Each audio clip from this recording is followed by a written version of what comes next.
اتكلم معاه وافضفض معاه، مش اي حد، صديق حقيقي. مش كده؟ ايه ده؟ انا فعلا كنت بقول كده. انا انت بتقري افكاري ولا ايه؟ مش بس افكارك يا يوسف. طب ممكن تحكي لي، لان انا فعلا حاسس ان في حاجه مش طبيعيه. وانا حياتي فعلا ما بقتش طبيعيه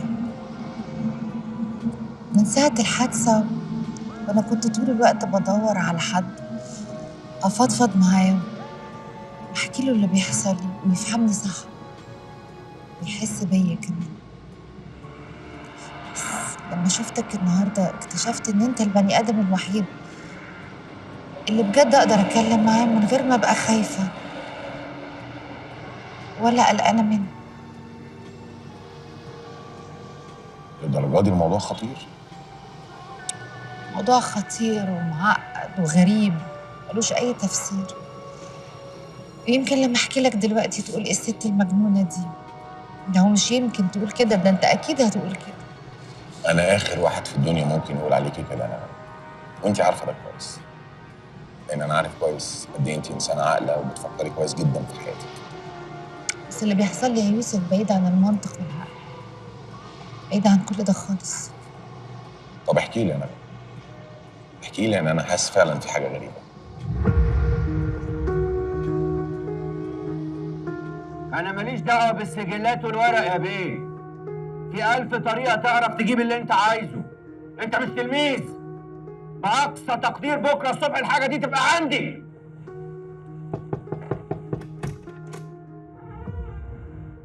باشا، اقعد اقعد. ايه يا بطل؟ لسه ما خلصتش؟ ابدا، شويه شغل كده بخلصه. عملت ايه في موضوع وسط البلد؟ يعني ان شاء الله كل حاجه هتخلص في الوقت المناسب. الموضوع ده خد منك وقت كتير قوي يا رمزي، ودي مش هوايتك. اذا كنت مش هتقدر تخلص، حد تاني يكمل، مفيش مشكله يعني. عادي يعني، مفيش حد بينجز كل المهام اللي بيتكلف فيها يعني.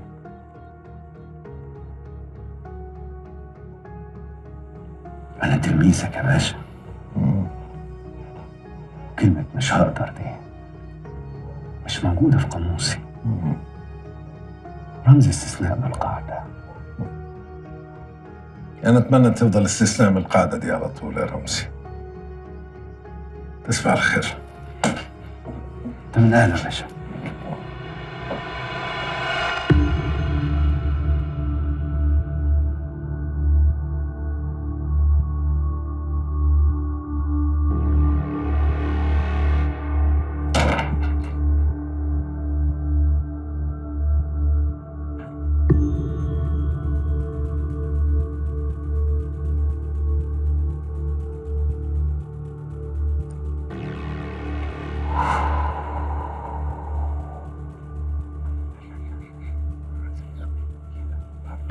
بعدين يا رمزي، كل ابواب جهنم اتفتحت عليك في وقت واحد.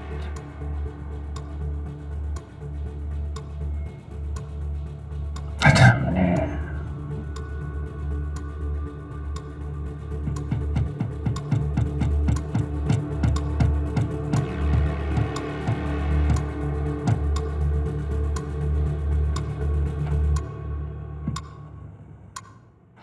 ده بالظبط كل اللي حصل لي من ساعه الحادثه، من ساعه ما فقت لغايه ما قابلتك النهارده. شفت؟ جالك كلامي؟ اهو زمانك دلوقتي بتقول ايه الست المجنونه اللي انا قاعد معاها دي، وايه التخاريف اللي ملهاش معنى اللي هي بتقولها. حرام عليك يا مستبد، مش ده اللي كنت بفكر فيه خالص والله، ولا جه في دماغي اساسا. طب بتفكر في ايه؟ بفكر انه شيء صعب جدا وصعب التعايش معاه. بجد شيء مربك جدا اللي انت فيه. اهو ده الاحساس اللي انا عايشه بيه ومسيطر عليا، مش عارفه اتخلص منه. تخيل لما تكون مستني طول الوقت ان انت تعرف او تشوف حاجه من اللي عايشين حواليك، وهو مخبيه عني ومش عايز يقولهولي. بس انت لازم تتعايشي مع الاحساس ده، انه شيء اتفرض عليكي مش باختيارك. الكلام سهل يا يوسف، لكن ان انت تعيش زي حياتي ده حاجة تانية خالص. انت زي ما تكون عايز تجمع حاجتين مستحيل ان هما يتجمعوا مع بعض. ازاي ارجع تاني حياتي الطبيعية وانا عارفة ومتأكدة ان انا مش ممكن هرجع حياتي الطبيعية تاني؟ بس انت لازم تتعايشي مع الموقف ده. بجد انا اسف جدا. اسف على ايه؟ اسف ان انا طلبت منك تحكي لي. كنت فاكر ان انت هتحكي لي مشكله عندك في حياتك لما تحكيها لي. ممكن اقول لك على حلول تعمليها تحلي الموقف ده. بس ما كنتش عارف ان انت هتحكيه ده.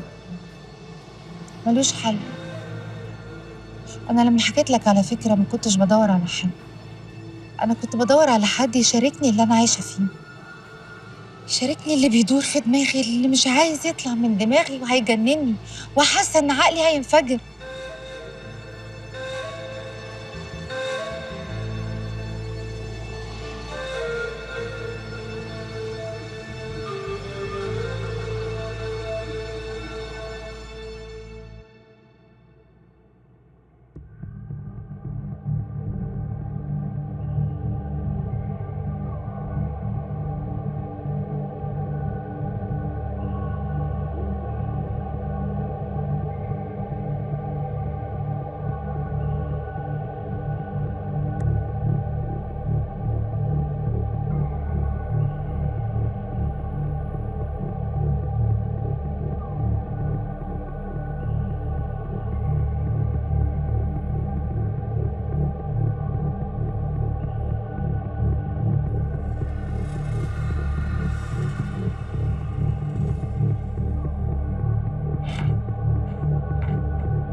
سكرة؟ انا كنت بغطي لك رجليكي.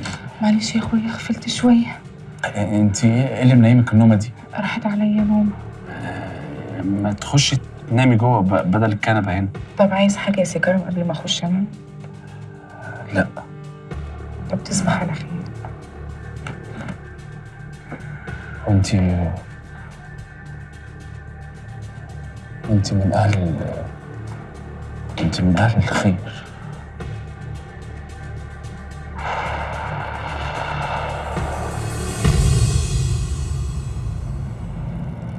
يوسف، احنا من ساعة ما خرجنا من الريستوران وانت ساكت، انت بتفكر في ايه؟ بفكر في ايه؟ اعتقد ان انت اخر شخص ممكن يسال السؤال ده. انا ليه يعني؟ اشمعنى؟ مش انت بتعرفي البني ادم اللي قدامك بيفكر في ايه من قبل حتى ما يتكلم؟ ده على اساس ان انا معايا ريموت كنترول هدوس على الزرار هعرف؟ على فكرة انا اللي بيحصل لي ده ماليش اي يد فيه، ولا اعرف بيجي امتى ولا بيحصل ازاي. حاجة كده زي افلام اسماعيل ياسين في مستشفى المجانين، ساعة تروح وساعة تيجي. هو انت بتضحك؟ ما هو شر البلية ما يضحك. نغم، انا مش عايزك تاخدي الموضوع على صدرك قوي وتتضايقي. خدي كل حاجه ببساطه عشان الموضوع يعدي، عشان خاطري. يا ريت اقدر يا يوسف، يا ريت اقدر. على الاقل الستريس اللي انا عايشه فيه ده يخف من عليا شويه، عشان انا بجد مش هقدر استحمله اكتر من كده. كل حاجه هتعدي باذن الله. قولي انت بس يا رب. يا رب.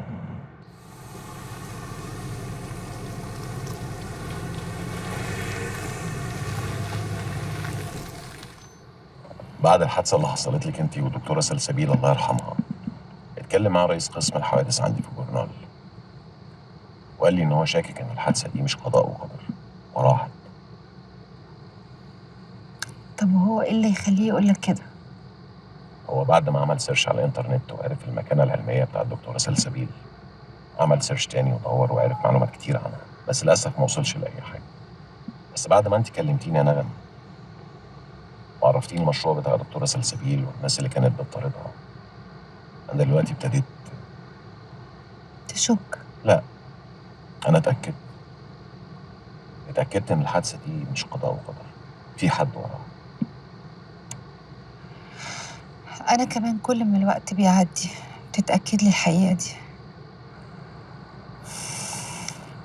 الوقت اتأخر قوي. أنا آسفة يا يوسف، دوشت دماغك وكركبت لك حياتك. لو سمحتي ما تكلمنيش. العكس تماما هو اللي حصل. اتكلمي معايا في اي وقت وقولي اللي انت عايزاه. انا مبسوط جدا مش متضايق. تصبح على خير. وأنت من باي باي. باي.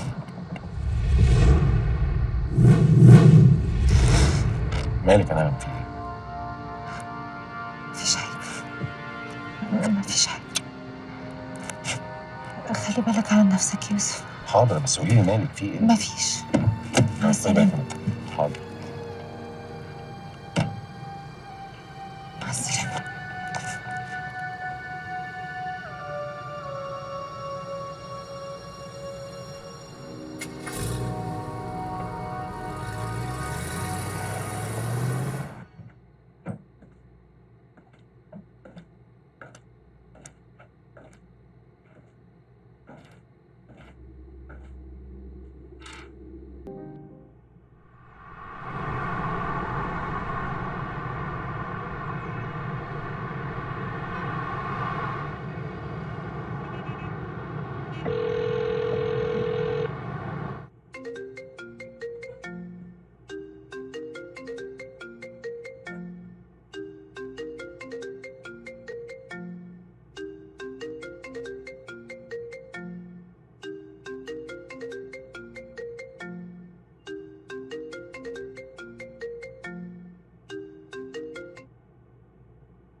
أيوة، صباح الخير.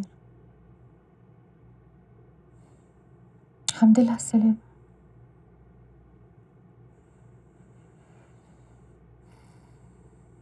جيت امتى؟ من حوالي ساعة وأنا خلاص جاي لكم في السكة. طمنيني أنت أخباركم إيه؟ طب الحمد لله.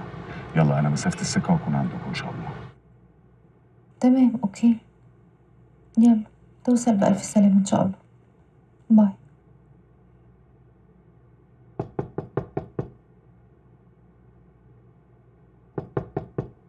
أيوة يا دادا. صباح الخير يا بنتي. صباح الفل يا دادا. لقيتك رايحه وسابقه النوم وما رضيتش اصحيكي. فعلا بقالي كتير قوي ما نمتش بالشكل ده. نور صحي؟ صاحي من بدري، عايز يروح البحر يا ستي ومستنيكي. حاضر، هفوق واوديه البحر حاليا.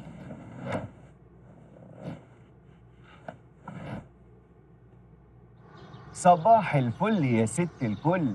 بسم الله ما شاء الله، ايه الجمال ده والحلاوه دي والنور ده. لا عيني عنيكي برد. الله اكبر الله اكبر. في ايه؟ مفيش حاجه يا حبيبتي، انا جاي اطمن عليكي واشوفك لو عايزه حاجه. منوره الدنيا. بقول لك ايه، انا كنت عايز اقعد معاكي شويه كده. خلاص اقعد. لا مش هينفع هنا، انت شايفه الناس رايحه وجايه. عايز اقعد معاكي كده لوحدنا في الاوضه. ليه يعني، في ايه؟ ندردش شويه. ولد وامه يا شيخ.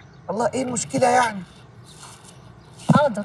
يلا يا ست الناس، يا دي النور يا دي النور. ايه الجمال ده وايه الحلاوه دي؟ ده انت منوره الدنيا والله. أحل لكم صيد البحر وطعامه متاعا لكم، وللسيارة يحرم عليكم صيد البر ما دمتم حرما، واتقوا الله الذي أحل إليه تحشرون. جعل الله الكعبة البيت الحرام قياما للناس شهر الحرام والهدى والقرآن ذلك لتعلموا أن الله يعلم ما في السماوات وما في الأرض وأن الله كل شيء عليه.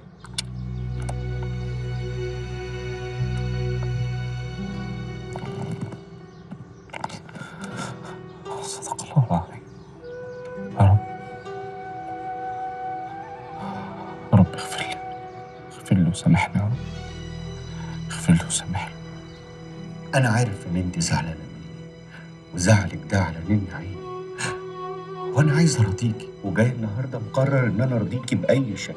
وانت لو طلبتي مني اي حاجه انا هعملها. لو عايزاني اموت نفسي دلوقتي قدامك انا هعملها. ما تبقاش رمزي لو ما عملتش كده.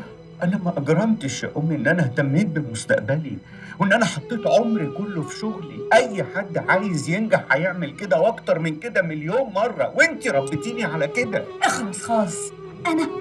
انا ربيتك على الغش، على الانانيه وحب النفس. فاهم النجاح غلط يا رمزي بيه. يا ست الكل، ممكن اكون زودتها شويه، لكن انا ابنك رمزي البكري اللي بعد ما ابويا مات قلت لي انت ظهري وسندي بعد ابوك وربنا. فاكره ولا نسيتي؟ لا ما نسيتش، بس انا كنت فاكره انك انت فقت لنفسك وجاي تصلح وجاي تحس بغلطك، لكن اتضح ان انا اللي غلطانه. خساره يا رمزي، خساره. انا عارفه ايه اللي جابك هنا واللي انت جاي علشانه، مفيش داعي تتعب روحك ولا تتكلم فيه، لان الكلام لا هيقدم ولا هيأخر. يا امي الموضوع ده فيه مستقبلي، بكلمه واحده منك انت ممكن تضيعي مستقبل ابنك. وانا مستقبلي ايه؟ حياتي ايه ما فكرتش فيها؟ حياتي اللي ادتكم من غير حساب، انا ما خدتش حاجه، جاي دلوقتي تاخد مني شويه الذكريات اللي انا عايشه عليهم؟ لا لا يا رمزي، لا يا رمزي، حرام عليك، ما تبنيش حياتك على انقاض الاخرين. يا امي ما تكبريش المساله، ما هي العماره مرميه اهي، انت بقالك سنين لا شفتيها ولا تعرفي عنها حاجه. ايوه بس موجوده، وقت ما احتاجها هلاقيها، هروح لها.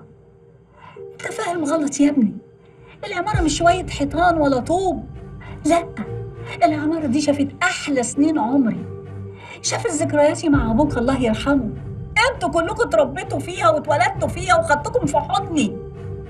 رمزي لو انت عايز ترضيني وفعلا تخليني ارضى عليك، انسى يا رمزي، انسى موضوع عمارة باب اللوق دي من دماغك. مستحيل مستحيل مستحيل، بقول لك مستقبلي هيضيع، مستحيل. على مهلك، عرفت؟ صدقت نفسك، انت زي ما انت مش هتتغير ابدا. انا اللي غلطان، انا اللي غلطان، وجيت لك عشان كنت فاكر ان انت هتقفي جنبي وتقدري موقفي.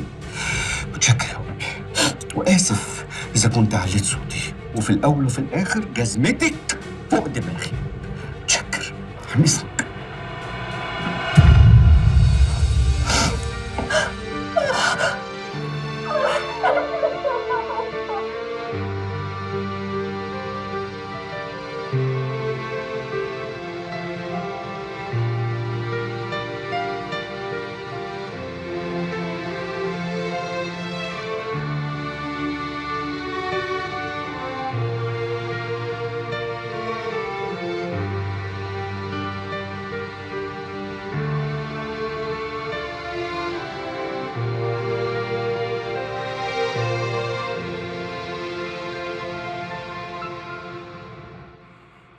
يا ابني هو انت مش تكسبني ابدا؟ يا حبيبي انت ما شفتش الجون بتاعي لابس ايه لحد دلوقتي؟ طب معلش اجيب لك جون في نفسي؟ صعب قوي ده، صح؟ بص ستارت وخلص. معلش بالراحه، مفيش ستارت. بقول لك ايه صحيح؟ هو انت مش بتقول ان رمزي موافق؟ طب ما نكلم بقى عاصم ونروح ونخلص الحوار ده. تعرفتني بالحوار ده؟ ما قلت لك هخلص لك القصه دي، سخنان عليها ليه كده؟ يا ابني مش قصه سخنان، عاصم وجع دماغي، كل شويه زن زن زن، وبيني وبينك دلوقتي انا وهو بقينا سمنه على عسل. سمنه على عسل؟ ها يا اخي، البني ادمين دول زباله قوي، يعني ليك معاه مصلحه تبقى صاحبي وحبيبي واخويا وكفاءه، خلصت المصلحه يبقى بخ، مش هتشوف وشي تاني. يا صاحبي الناس كلها دلوقتي ماشيه بمبدا مصلحتي بتفتح بدري. ايوه خلصت، شلح واجري. اهو عندك مثلا رمزي بيه اللي بيتصل ده، يا ساتر. رمزي قول له طيب بقى. بس يا ابني ده ما كانش مثلا بيعبرني ابدا، كان مسح رقمي تقريبا، دلوقتي بيتكرر عليا كل يوم. رمزي باشا وحشني والله العظيم. ايه يا ابني ما بتردش عليا على طول ليه؟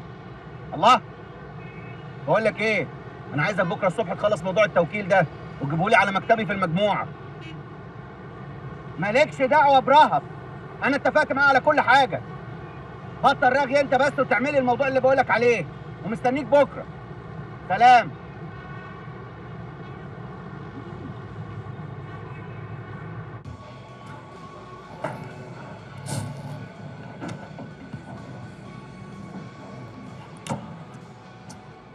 انت عمرك ما تيجي في ميعادك ابدا؟ قعدت يعني ولا هشتريها؟ هتقول لي ايه بقى؟ قلت لي عايزك في موضوع مهم. ايه الحوار؟ قول لي يا نادر، عرض دبي لسه موجود ولا لا؟ ايه اللي حصل؟ ده انا ريقي نشف معاك عشان توافق وانت اللي ما كنتش راضي. بقول لك عرض دبي موجود ولا لا؟ خلصني يا نادر وبطل اسئله كتير. طب بس ايه العصبيه والتنشنه اللي انت فيها دي؟ اعتقد ان هو لسه موجود، بس اديني لحد بالليل عشان اديكي اوكي. ضروري ما تنساش. مستعجله قوي كده؟ اكتر ما تتصور. انا نفسي اغمض عينيا وافتحها الاقي نفسي سافرت وسبت البلد دي خالص. في ايه يا شو؟ ايه اللي حصل؟ قلقتيني. مش هينفع اقول لك ولا احكي لك اي حاجه دلوقتي عشان خاطري يا نادر. شوف لي موضوع دبي ده وباقصى سرعه عشان خاطري. حاضر من عينيا، بس ممكن تهدي؟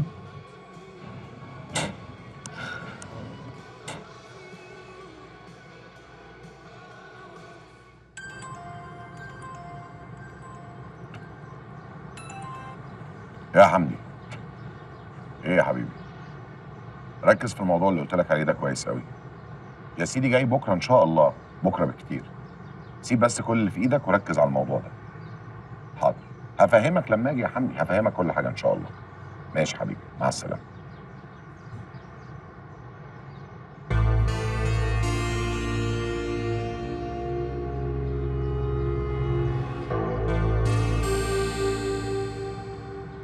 الحمد لله على السلامة يا طاهر. الله يسلمك يا حبيبتي. طمني، اخبار رحلتك ايه؟ تمام زي الفل. انت طمنيني عليك واخباركم ايه؟ احنا تمام. على فكره انا عايز اقول لك على حاجه. شكلك زي القمر، شكلها كده صحتك راجعه على جو الساحل، ده حتى وشك نور. ميرسي.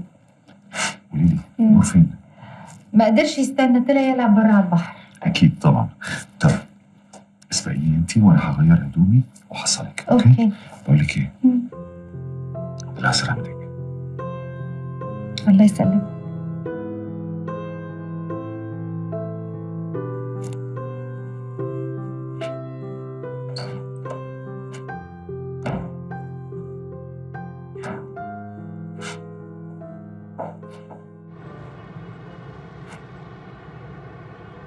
الكلام اللي انت بتقوله ده حقيقي؟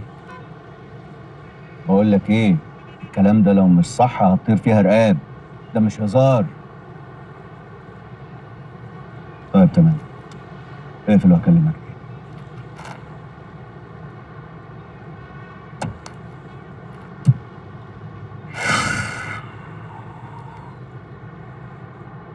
انت فين يا روح؟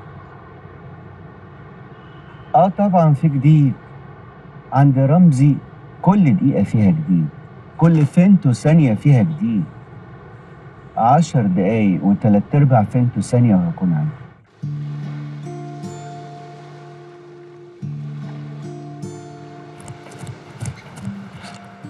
صباح الخير. صباح الخير يا طمنيني، نمتي كويس امبارح؟ جدا. دي اول مره انام فيها من غير مهدئات ولا منومات. حلو قوي ده جدا، يعني انا ليا تاثير ايجابي عليكي اهو. ايجابي قوي. ميرسي قوي يا يوسف. ميرسي ايه بس؟ انت ليه بتقولي الكلام اللي بيضايقني؟ مش فاهم. هو انت لسه بتعتبريني صديق والجو ده ولا ايه؟ طبعا صديق واخ عزيز كمان، يا الا ما كنتش حكيت لك اللي انا قلته لك امبارح. على فكره انا ما قلتوش لحد خالص. حلو ده جدا، يعني انا صديق واخ كمان. يعني لو سمعتك بتقولي شكرا ميرسي الكلام ده هيضايقني منك جدا بجد. انا ما تقوليش تاني خالص لو سمحت. اتفقنا. لو وعد كتير زي اللي انت بتقوليه ده يبقى يا كريمه مفيش شكرا، انا ميرسي دي تاني. اوكي خدي بالك من نور. طاهر ايه يا حبيبي؟ تعال اعرفك. يوسف صديق، طاهر جوزي. اهلا وسهلا. انا مش هفضل في البلد دي عشان اموت بالبطيء. انا هسيب البلد دي نهائي ومش هرجع تاني. انت ايه اللي انت بتقوليه ده؟ اللي انت سمعته. ايوه بس اللي سمعته ده جنون. سميه زي ما تسميه، ما بقتش فارقه معايا. جنان زي عقل كله محصل بعضه. انا مش هرجع في قراري ده، انا هسيب البلد وامشي. هشام جاي ينتقم مني عشان هو عارف ومتاكد ان انا بعته ليكم. هشام مش هيسيب حقه مهما حصل. انا مش فاهم انت بتفكري ازاي. انت كأنك خايفة من عفريت ملوش وجود اصلا. ده ملوش وجود بالنسبه لك انت. تاني وتالت وعاشر.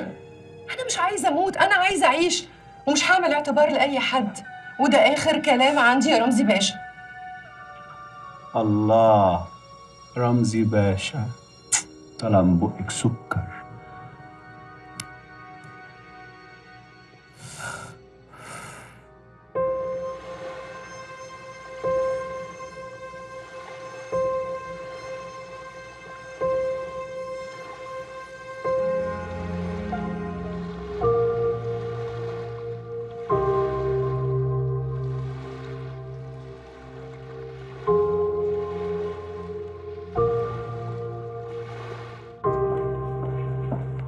فاهمه بس ما بتردش ليه. يا شيرين، نعم يا مدام امورين. بقول لك يا حبيبتي بكلم بابا ما بيردش، لما يجي يقول لنا رحت الايميليا. اوكي اوكي حاضر، انا ايه ماشي.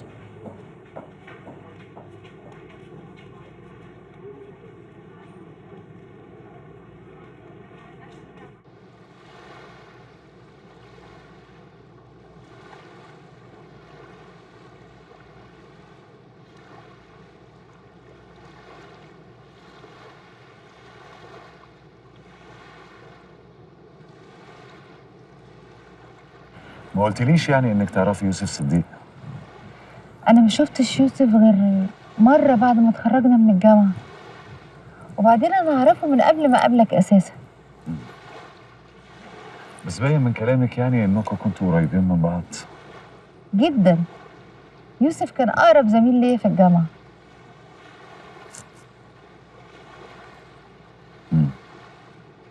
هو كان عارف انك موجوده هنا؟ هيعرف منين ان انا موجوده هنا يا طارق؟ احنا اتقابلنا بالصدفه. صدفه؟ صدفه غريبه.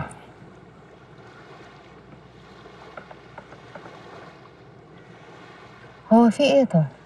انت من ساعه ما جيت وانت نازل اسئله عن يوسف، في ايه؟ عادي، بستفسر. بتستفسر عن ايه بالظبط؟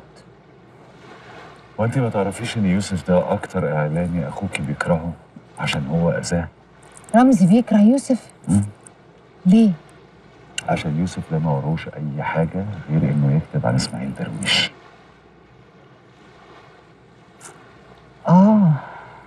اوكي. واضح ان مش رمزي بس هو اللي بيكره يوسف. قصدك ايه؟ لا ولا حاجه. ده كريم؟ ايوه يا هاني. يلا خدي نور ياخد شاور وبعدين يروح يتغدى. جوت. طيب يروح ماما. يلا تاخد دش الاول. اوكي حاضر يا هاني.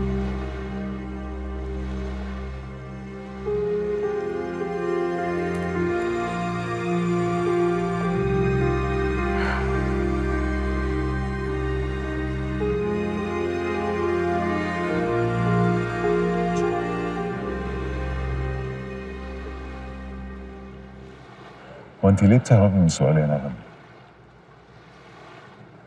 انت ليه ما قلتليش ان انت رحت للدكتور مهاب قبل ما تسافر؟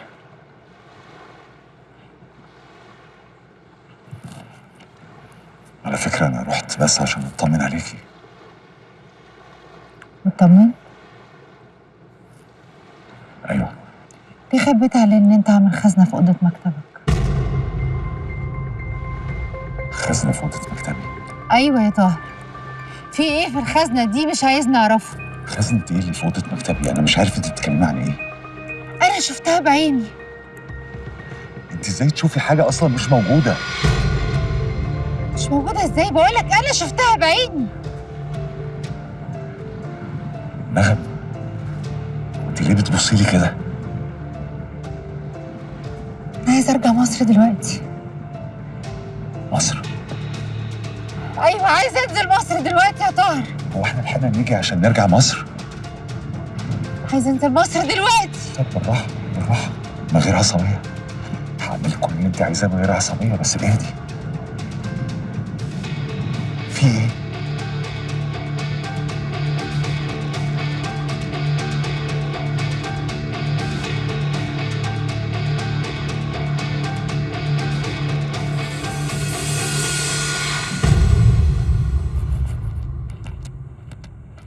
النسكافيه لست البنات.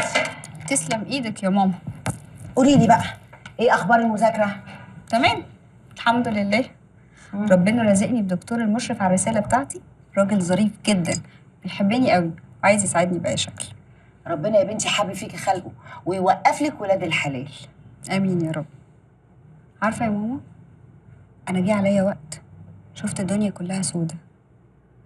كنت فاكره ان كل الناس اللي احنا عايشين حواليهم مش كويسين، بس بعد شويه اتغيرت، اكتشفت ان لسه في ناس كويسه. الحمد لله. الحمد لله يا حبيبتي. يلا امسكي دول. ايه دول يا ماما؟ الله، منه ايه يعني؟ امسكي من غير لمضه وطريقه. ايه ده؟ ايه ده؟ دي فلوس كتير قوي. لا قولي لي بقى، انتي ورثتي ولا سرقتي محل مجوهرات من ورايا؟ وبعدين انا هعمل ايه بالفلوس دي كلها؟ تنزلي تجيبي كل اللي نفسك فيه يا حبيبتي. انا نفسي ارجع اشوفك مبسوطه وسعيده زي الاول. ما تخافيش يا ماما، انا كويسه. قولي لي بقى، جبتي الفلوس دي منين؟ عوض البواب يا ستي اجر لنا شقه المعادي بسعر كويس قوي. طب حلو، بس عرفتي مين الناس اللي اجرت الشقه؟ بيقولوا ان هو دكتور كبير. ايه، هيعملها عياده يعني؟ لا طبعا، اكيد هيسكن فيها. ايوه بس هو طالما دكتور كبير هيأجر ليه؟ يا ستي ربنا اعلم بظروف كل واحد، المهم انه يبقى محترم وبس. ماشي يا ستي، من يد من عدمها. حبيبتي انا خايفه اخبط. اوعي تفتحي، انا ماسكك ما تقلقيش. احنا مشينا كتير قوي. معلش خلاص، فاضل نص كيلو. ايوه استني ما تخافي. امشي. ها افتح؟ لسه يا نديم يلا بقى بجد. كده فتحي. تحفه، حلو قوي يا نديم. بجد؟ احنا نقعد هنا؟ اهو ده بقى بيتك او بيتنا، سيبك من المسميات خالص، ده المكان اللي هيجمعنا مع بعض. بص هو انا يعني مهندس ديكور على قد كده، فيا رب ذوقي يعجبك. حلو قوي يا حبيبي بجد. بس انت وعدتني ان احنا في اقرب وقت هنعلن جوازنا. الوضع ده ما ينفعش يطول كتير. والله ده مش بمزاجك، ده غصب عنك. انا ما اقدرش اعيش يوم واحد من غيرك. حبيبي. يا نديم بتعمل ايه؟ يا نديم نزلني. لا يا نديم بقى.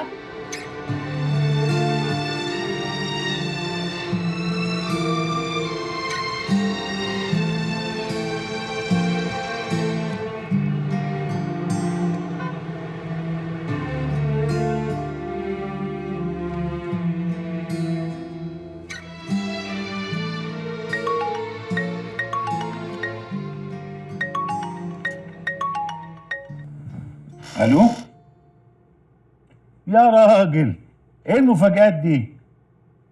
عاش من شافك. بقى انت لو عاوز تشوفني كنت قعدت كل ده، كنت اكيد دورت عليا. طيب تمام خلاص. لا 10 كويس. ماشي وهو كذلك. الف سلامه. دوق دي بقى يا سي كرم وقول لي رايك ايه. بألف هنا. تسلم ايدك يا عايده حبيبتي. تصدق يا كرم، من ساعه ما عايده ما جت مش عايزيني ادخل المطبخ خالص، لدرجه ان انا قربت انسى مكان الحاجه فين. والله ليه؟ ناوي تطول كده هنا ولا ايه؟ طب اقوم انا نعمل لكم الشاي. ايه ده؟ ايه قله الذوق دي؟ ما تخلي بالك من كلامك. الله، انا قايم اريح شويه عشان طاهر بيه والهانم رجعوا من السفر واكيد هينزلوا.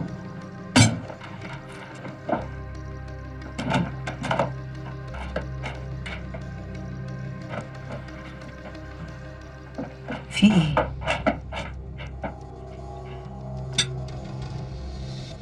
حبيبتي ملوكه، كلي يا حبيبتي.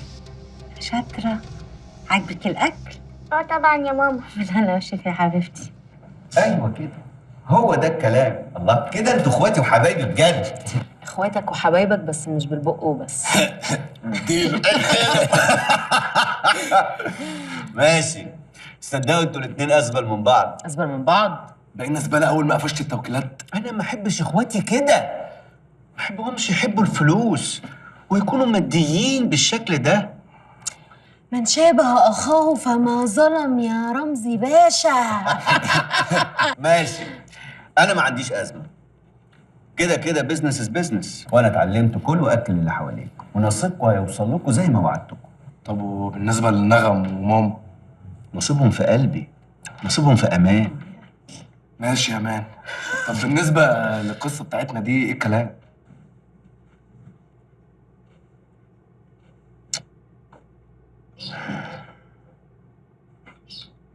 كرم كرم، ايوه يا رحاب.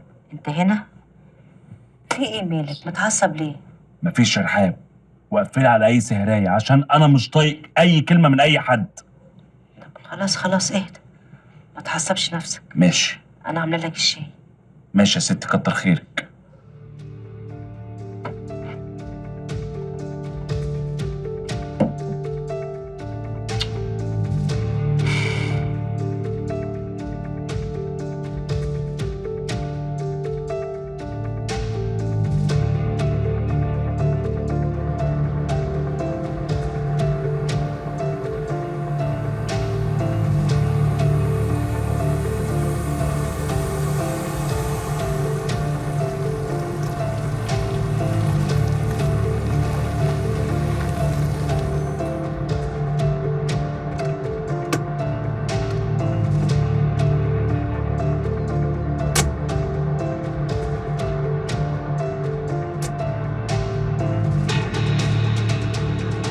يا نغم يا حبيبتي استني بس.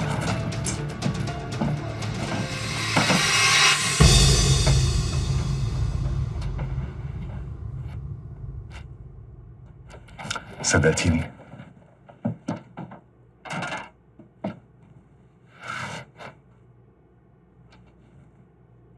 بس أنا متأكدة إن هنا كافي خزنة.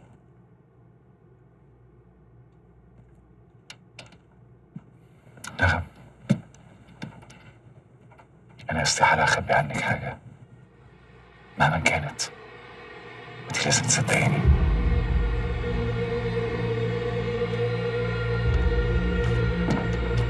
يا نغم،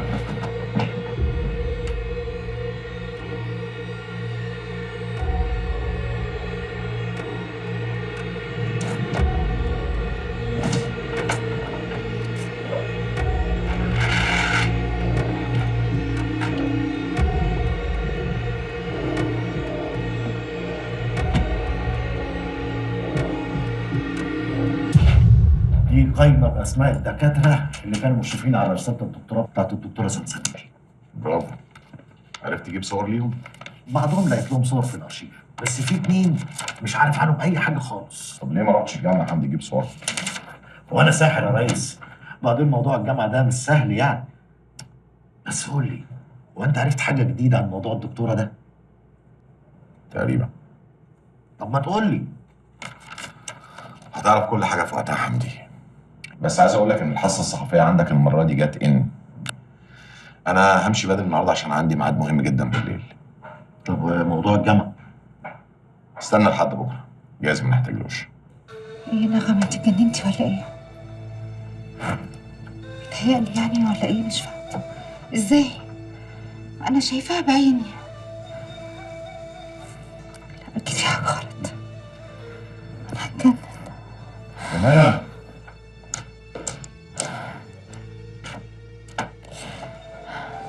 ليه؟ انت كويسه؟ أنا كويسة. أنا آسفة يا طاهر لو كنت شكيت فيك أو لو كنت قلت لك حاجة وأنا مش متأكدة منها. ايه اللي انت بتقوليه ده؟ اوعي تتأسفي، انا طاهر حبيبي. اتأكدي اني انا ما عنديش اي مشاكل. طب اقول لك ايه؟ تحبي نطلع نتعشى بره انا وانت النهارده؟ هي فكرة حلوة بس أنا مش في المود ده خالص. بصراحة حاسة إن أنا مجهدة قوي. عايزة أخد دش وارتاح. طيب زي ما تحبي. طب اقول لك ايه، انا هنزل اعمل شويه تليفونات في المكتب وبعد كده هطلع انام انا كمان، اوكي؟ تصبح على خير.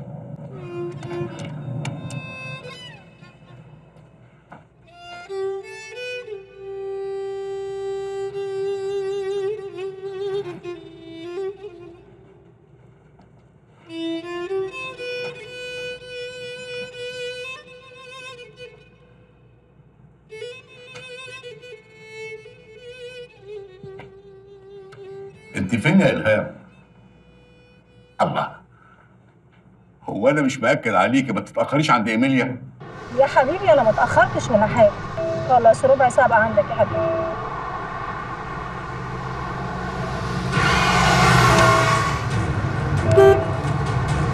في ايه؟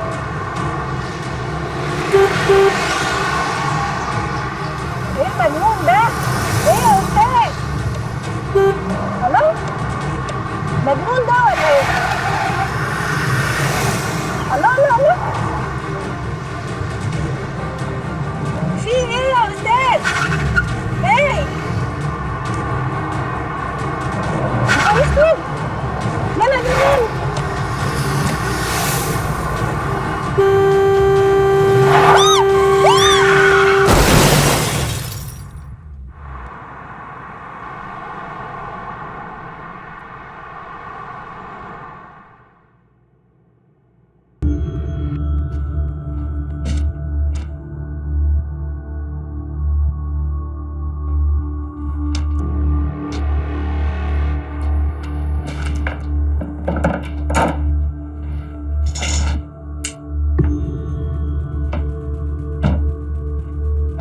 بس أنا متأكدة إن هنا كان في خزنة.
نعيمة،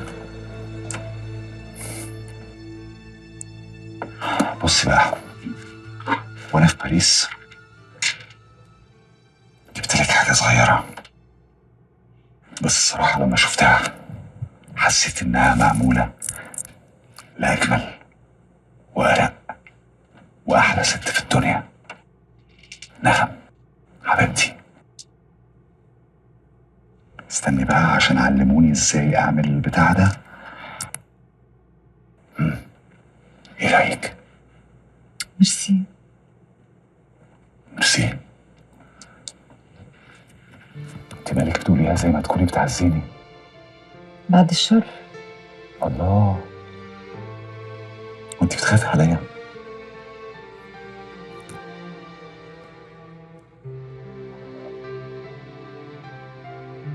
طبعا يا طاهر بخاف عليك، بس الحاجات اللي انا بحس بيها والحاجات اللي انا بشوفها مبقتش عارفه اذا كانت حقيقه ولا اوهام. انت عارفه ايه الحاجه الوحيده اللي لازم تبقي متاكده منها؟ اني بحبك قوي وبموت فيكي، ومش هسمح لاي حاجه او اي حد يجي جنبك او يأذيكي.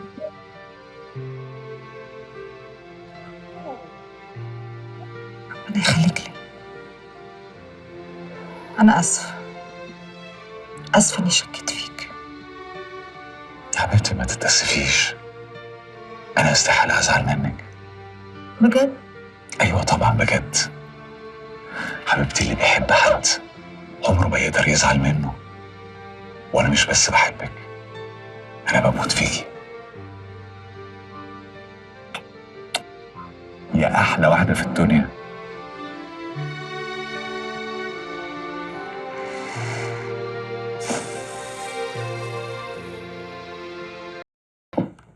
نشرب 2 قهوة مظبوط.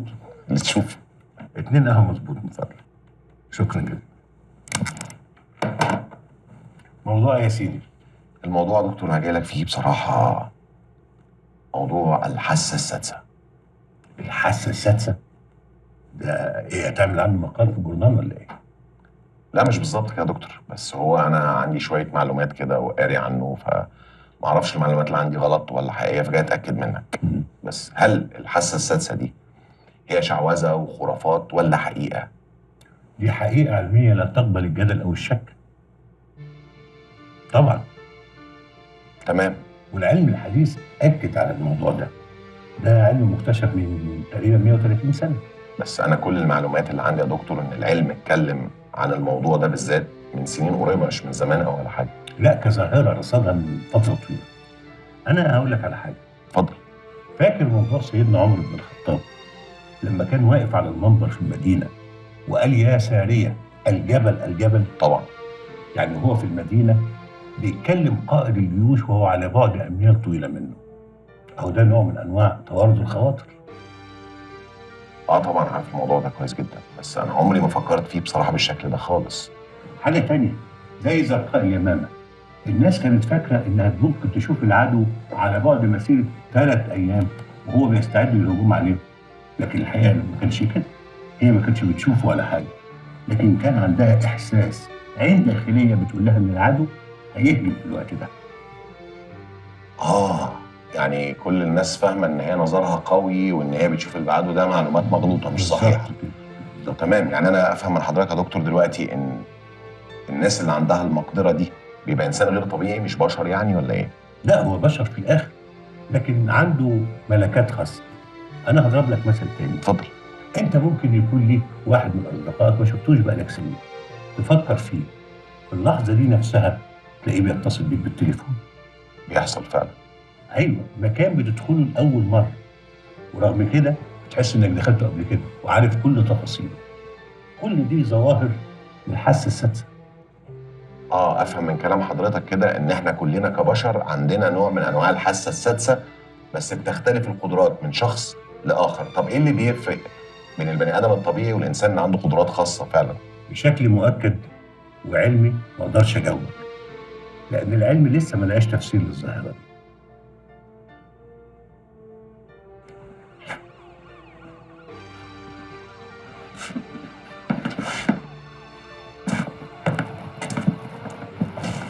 دكتور من فضلك، اخبارها ايه؟ طمني. الحمد لله الاصابات مش خطيره، بس محتاجه تفضل تحت الملاحظه كام يوم.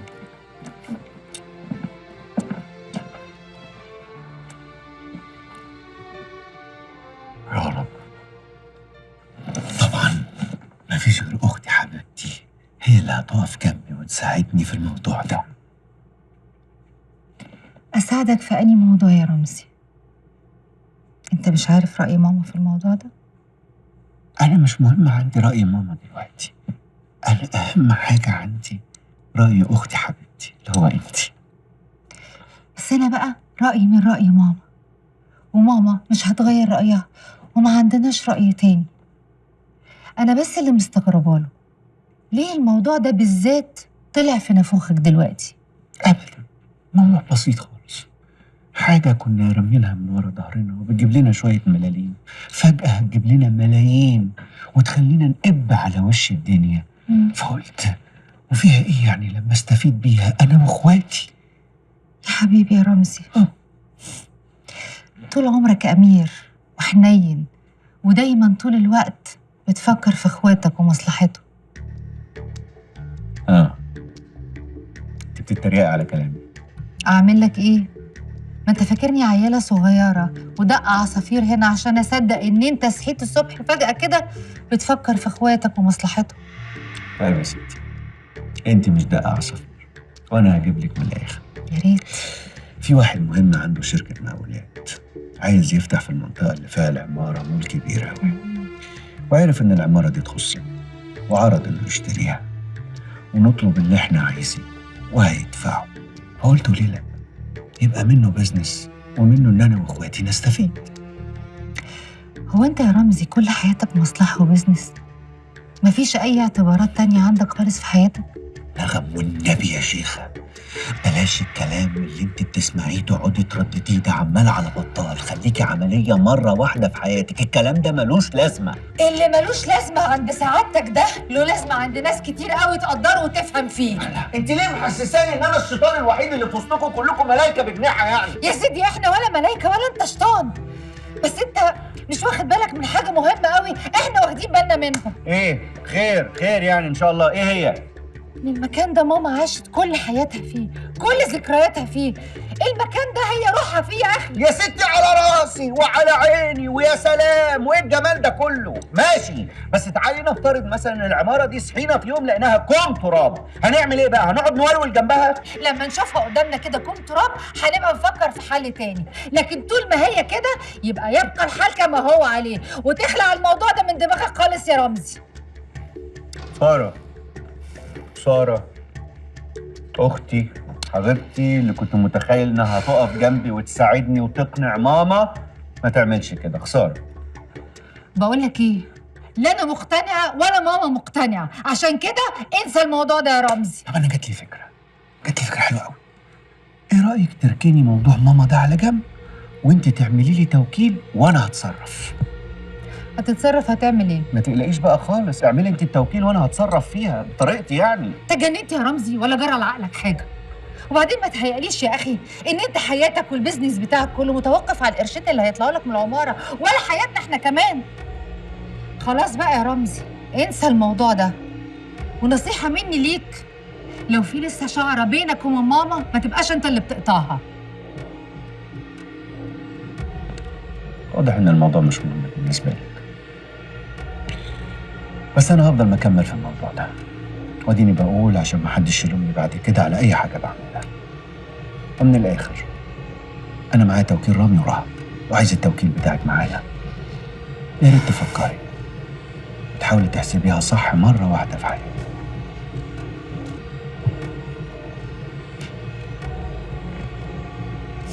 ماشي.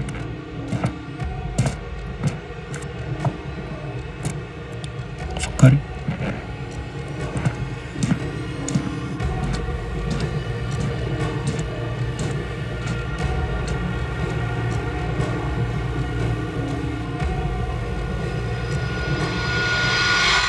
المشكلة عندنا يا يوسف دلوقتي هو موضوع الموروث اللي احنا واخدينه عن الحاسة السادسة.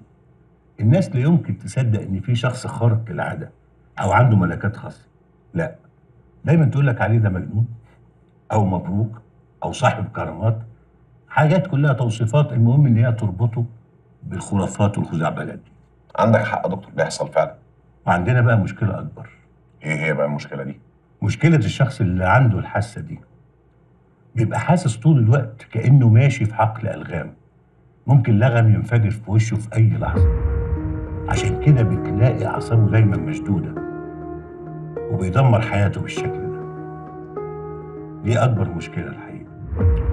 الموضوع مش سهل أبدا يا صديقي، الموضوع معقد جدا.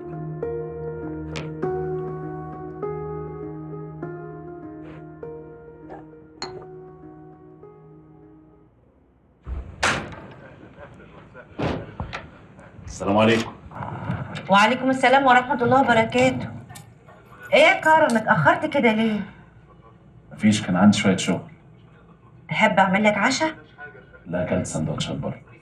طب تعالى اتفرج معانا على الفيلم ده، تعالى. طبعا اذنكم وانا بقى.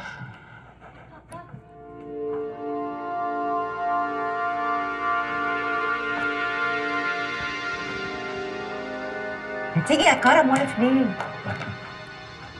جاي اهو.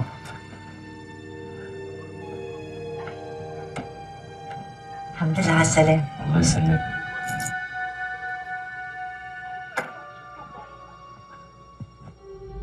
انا حقيقي مش مصدقه اللي انتوا عملتوه. انتوا ازاي تعملوا كده؟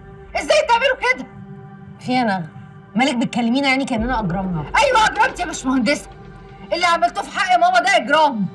هو انتوا ايه مش مكفيكوا اللي هي فيه؟ عايزين ايه تاني؟ احنا عملنا فيها ايه؟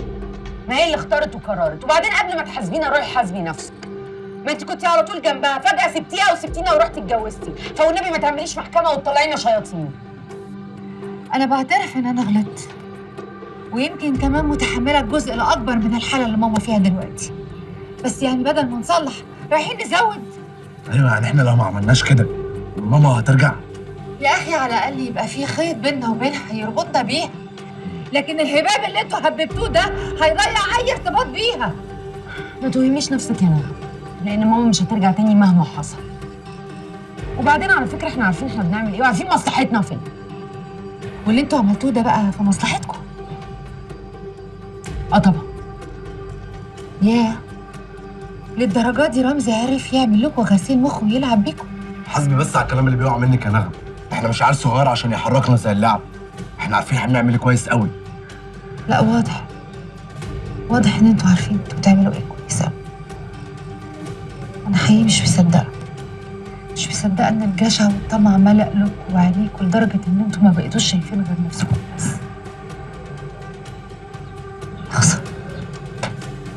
يا خساره.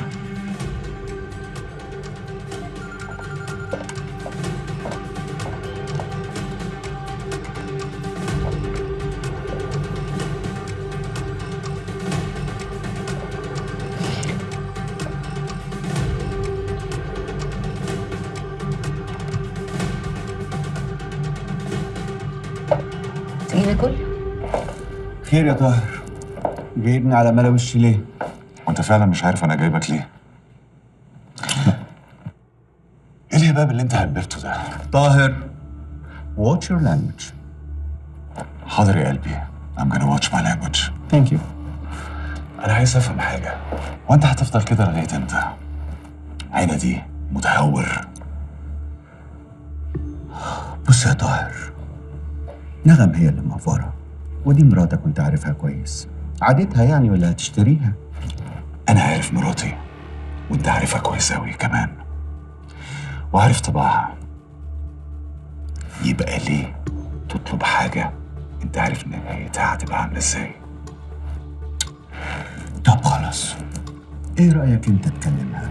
هي ما بتسمعش لحد غيرك انت بس. انا خرجني من الموضوع ده تماما يا رمزي. الموضوع ده ما بينك وما بين اخواتك، انا ماليش دعوه بيه. وانا لو اتدخلت انت فاهم كويس جدا ان الموضوع كله هيبوظ وهيتفهم غلط. طاهر انا زعلان منك. احنا مش بنعاملك على انك جوز اختنا، لا، احنا بنعاملك على انك اخونا وهي اللي مرات اخونا. انت غالي عندنا جدا يا طاهر. رمزي اخرج من دماغي. بقول لك ايه، وانت مش عارف اني انا الفتره اللي جايه دي عندي حاجات اهم بكتير من مشاكلكوا دي، وعارف كويس جدا اني مش هينفع ادخل نفسي في اي قصص تانيه. ولا انت شايف غير كده؟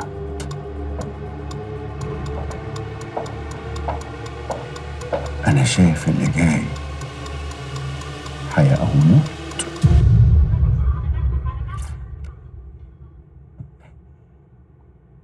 انا مقلق، خايف الحوار يكبر ويبهوأ مننا. نغم هتعند ورمزي هيعند واحنا هنتسوح في الرجلين. رجلين ايه وايدين ايه؟ ايه اللي انت بتقوله ده؟ ده على اساس ان احنا بقى عيال صغيرين نغة، هما بيصرفوا علينا فهيقطعوا عننا المصروف، فاحنا بقى يا مامي هيقطعوا المصروف. ايه اللي انت بتقوله ده؟ افهمي بس بالراحه يا نغة، ما تبقيش بهيمه.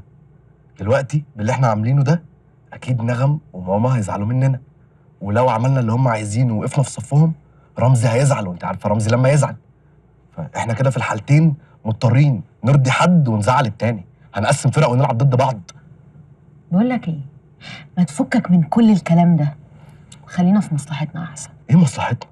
مصلحتنا يا حبيبي. اللي هي ايه يا حبيبتي؟ فين مصلحتنا والدنيا معكوكه فوق دماغنا كلنا؟ حلمنا الجميل اللي نفسنا نحققه، انا افتح مشروعي الكبير وانت بقى تسافر بره لوحدك بقى تخربها هناك. السلام. لكن مين يزعل من مين، مين يصالح مين، دي حاجه ترميها ورا ظهرك، يا اما تشوف اقرب باسكت زباله وترميها فيها. انا حاسس ان الفكره دي من باسكت الزباله. تقصد ايه؟ لا اقصد ولا ما اقصدش، انا هطير. استنى هنا، تطير فين؟ اقعد لسه مخلصش كلامي. خلص الكلام وبالراحه على نفسك.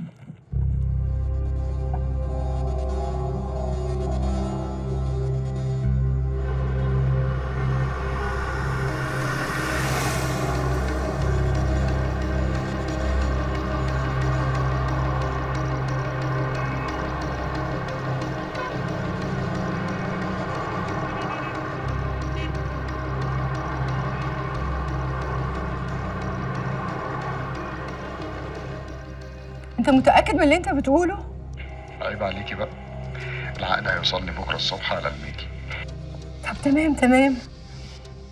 طب اشوفك امتى بكره؟ ماشي، وانت من اهلك. يلا باي.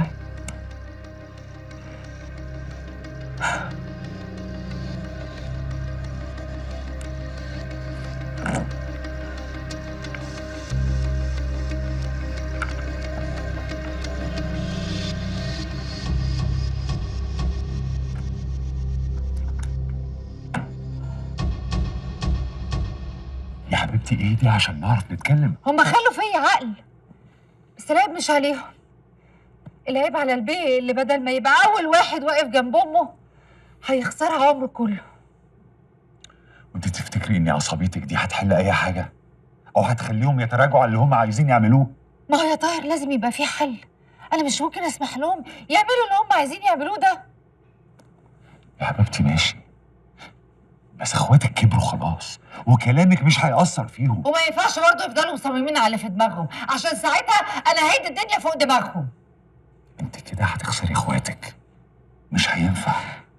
انت لازم تحاولي تتكلمي معاهم تاني، واول واحد لازم تحاولي تتكلمي معاه هو رمزي.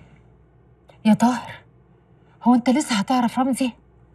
ما أنت عارف لما بيحط حاجة في دماغه لازم يعملها. طب خلاص كلمي مامتك، كلميها واقنعيها باللي هم عاوزينه. ايه طاهر اللي انت بتقوله ده؟ عايزني اكلم ماما اقول لها تعمل زي ما هم عايزين؟ مستحيل اخلي ماما تتخلى عن اعز ما تملك. وعشان خاطر مين؟ عشان خاطر شويه طماعين وجشعين ما يملاش عينيهم غير التراب.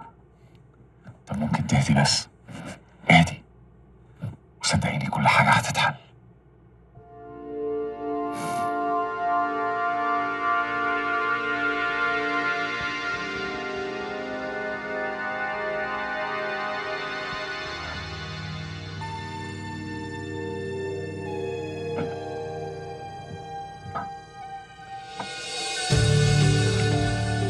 سكرة؟ عاوز حاجة يا سكرة؟ انا كنت بس بشوفك صاحيه ولا نايمه واعتذرلك على الكلمتين اللي قلتهم في حقك. أنا ما أقدرش أزعل منك أبدا يا سكرة. طيب هسيبك تنامي. مستعجل على إيه؟ ما تقعد معايا شوية.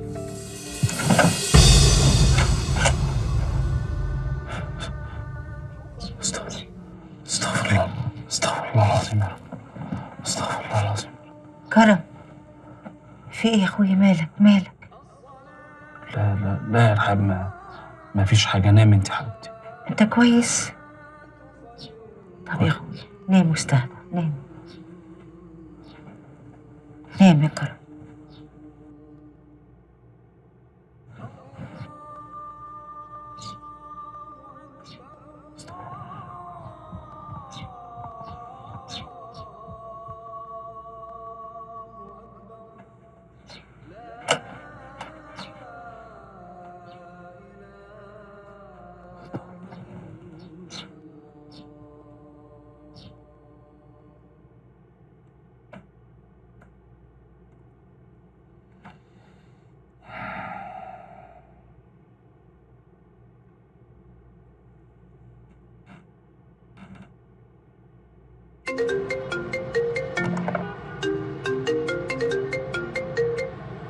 الو.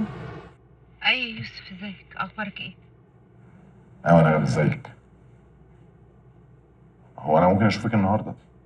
ما عنديش مانع، عندي بس مشوار كده ممكن اخلصه بسرعه وبعد كده اعدي عليه. خير؟ لا كل خير ان شاء الله. لما اشوفك هقولك. اوكي. باي باي. مع السلامه.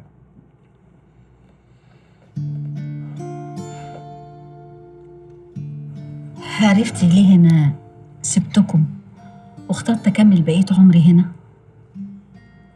مش عشان انتوا اتشغلتوا عني وكل واحد بقى له حياته الخاصة، لا، عشان ما بقاش تحصيل حاصل وجودي زي عدمه معاكم، عشان ما تقولوش لبعضيكم امتى يجي اليوم ان الست دي تموت فيها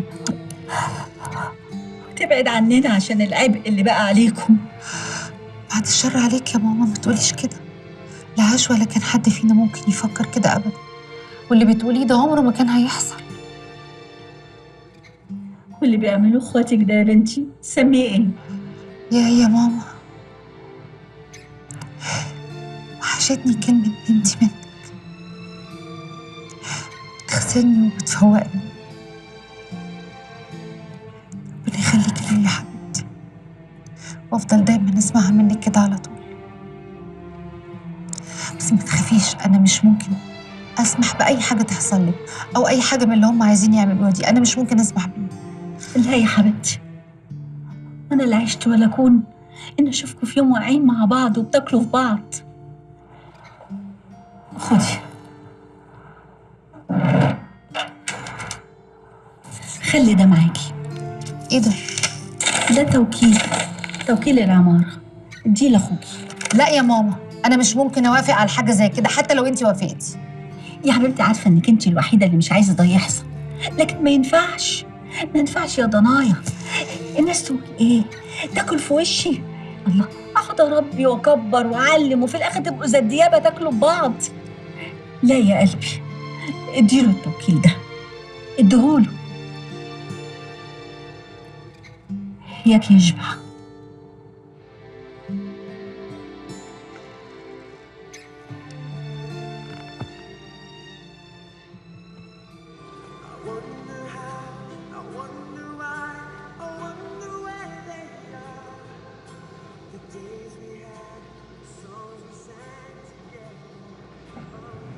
صباح الخير يا شو.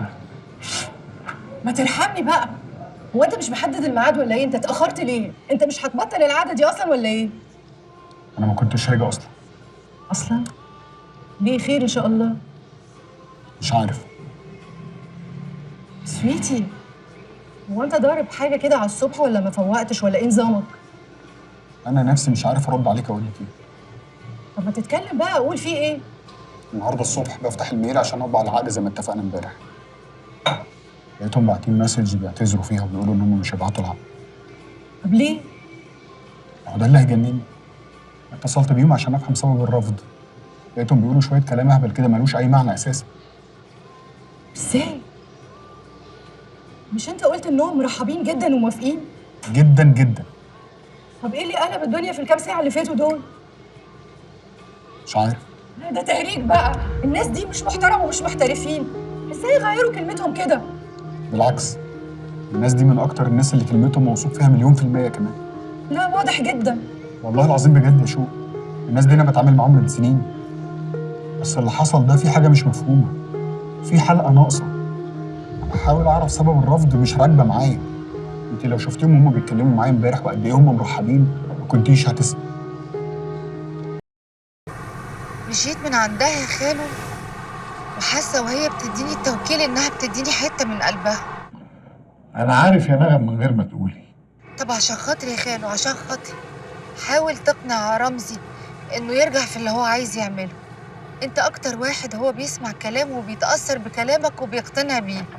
يا حبيبتي اطمني وطمني مامتك ان العماره محدش هيقرب منها، ده مش هيحصل الا على جثتي. بعد الشر عليك يا خالو، ما تقولش كده.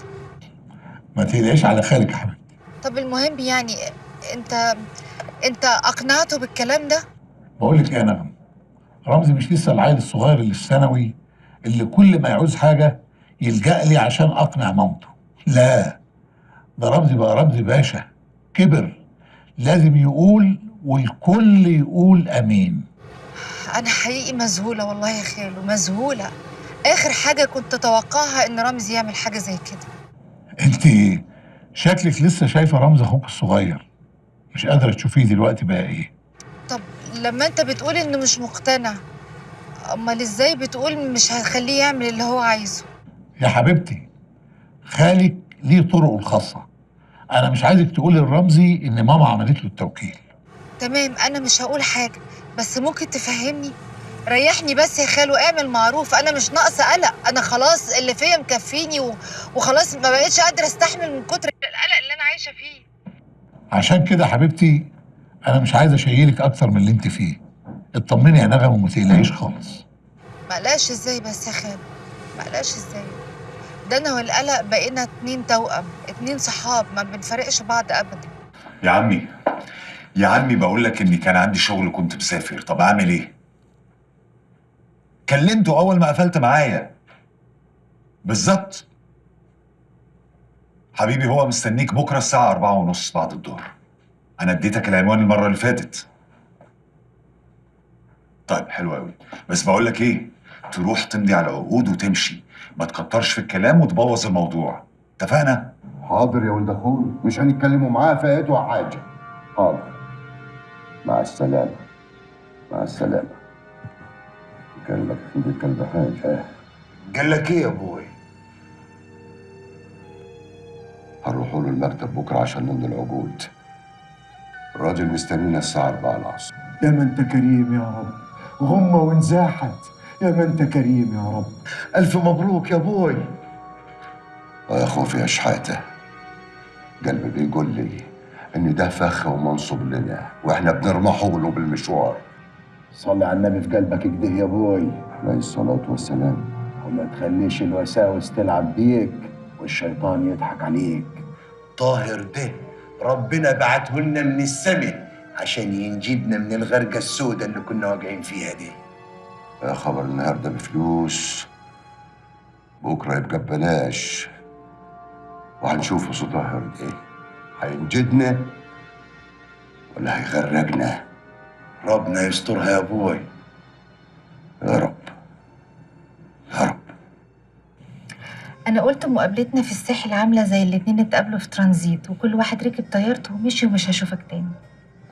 والله يا نجم انا فكرت بنفس التفكير ده وقلت انت هترجعي لبيتك وجوزك تكملي حياتك، وانا كمان هرجع لشغل الصحافه واتفرم والدنيا تاخدني زي ما كنت عايش. بس للاسف في دين، والدين ده لازم نوفيه، وللاسف مره تانية مش هينفع اعمل ده لوحدي، لازم تكوني موجوده معايا. دين ايه؟ دكتوره سلسبيل الله يرحمها، انا نسيتيها ولا ايه؟ ايه اللي انت بتقوله ده يا يوسف؟ وانا اقدر انسى سلسبيل؟ انا بس نفسي اقدر اعمل لها حاجه عشان اوفي لها الدين بتاعها، بس حقيقي مش عارفه اعمل لها ايه. طيب انت مش كنتي قايله لي ان انت حاسه ان موتها مش قضاء وقدر؟ الحلم اللي بشوفه حالتها قبل الحادثه هو ده اللي مخليني شاكه ان موتها ما كانش قضاء وقدر، بس ارجع واقول برضه ده مجرد احساس مفيش عليه اي دليل. بالعكس، احساسك ده لوحده اول دليل بالنسبه لنا. تقصد ايه؟ مش انتي قلتي لي ان انتي شفتي في الحلم سلسبيل وهي بتدي السي دي اللي عليها المشروع لراجل انتي ما تعرفيهوش؟ انا لما قعدت مع نفسي وفكرت قلت ممكن مين يكون الراجل ده. وصلت لايه؟ وصلت لحاجه منطقيه جدا.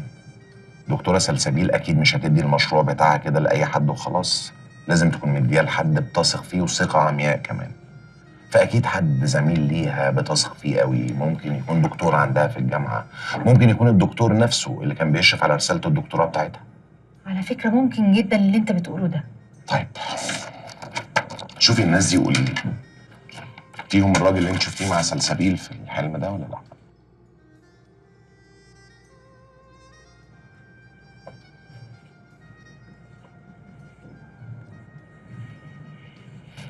لا ولا حد. متأكدة نغم؟ متأكدة. أنا بس عايزة أسألك سؤال بس تجاوبني عليه بصراحة.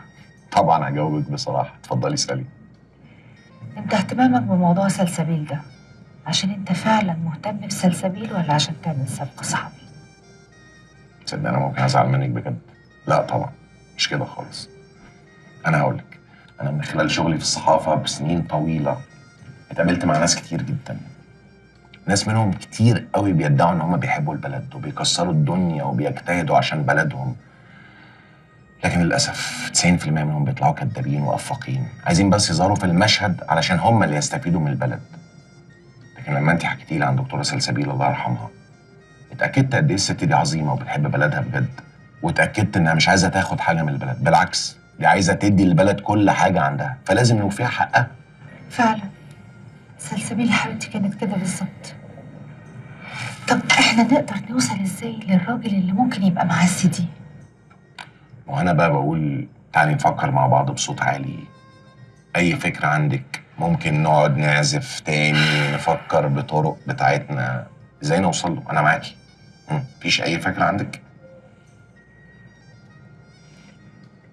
هو في صديقة بينا مشتركة، عندي إحساس إنها تعرف حاجة ومش عايزة تقولها. لو قدرنا نعرف هي مخبية إيه هنعرف حاجات كتير قوي عن سلسبيل. حلو ده. ومين الصديقه دي؟ واحدة أنت متعرفهاش. طب تقصدي ايه انها عارفه حاجه ومخبياها؟ مش فاهم.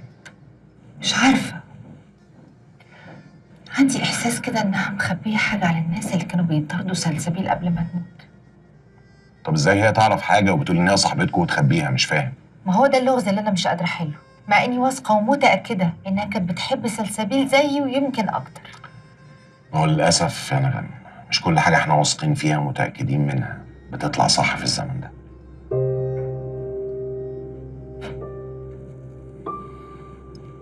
يعني ايه؟ ازاي يحصل حاجه زي كده وما تبلغنيش ساعتها؟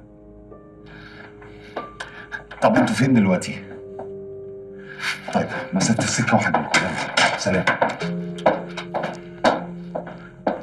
نسرين كده برضه تخديني عليكي. معلش يا حبيبي، حقك عليا، معلش. الحمد لله على سلامتك. حبيبي. هي كده برضه. والله العظيم زعلان منكم جدا يا جماعه، وبالذات منك يا خواجه. ينفع يحصل الكلام ده وانا اخر واحد من يعلم؟ يا حبيبي الموضوع خطفني، ما كنتش بركز، واول ما اطمنت على الهام كلمتك على طول، مع انها قالت لي ما اكلمكش. يا سلام.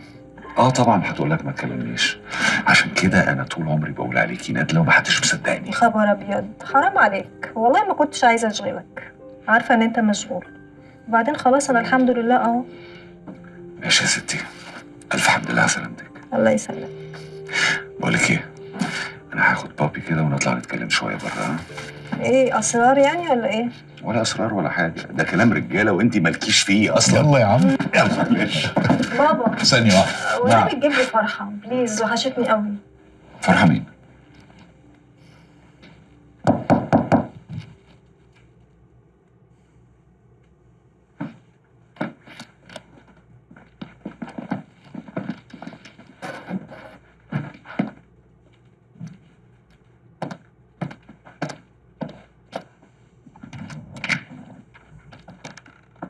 في ايه يا نغم؟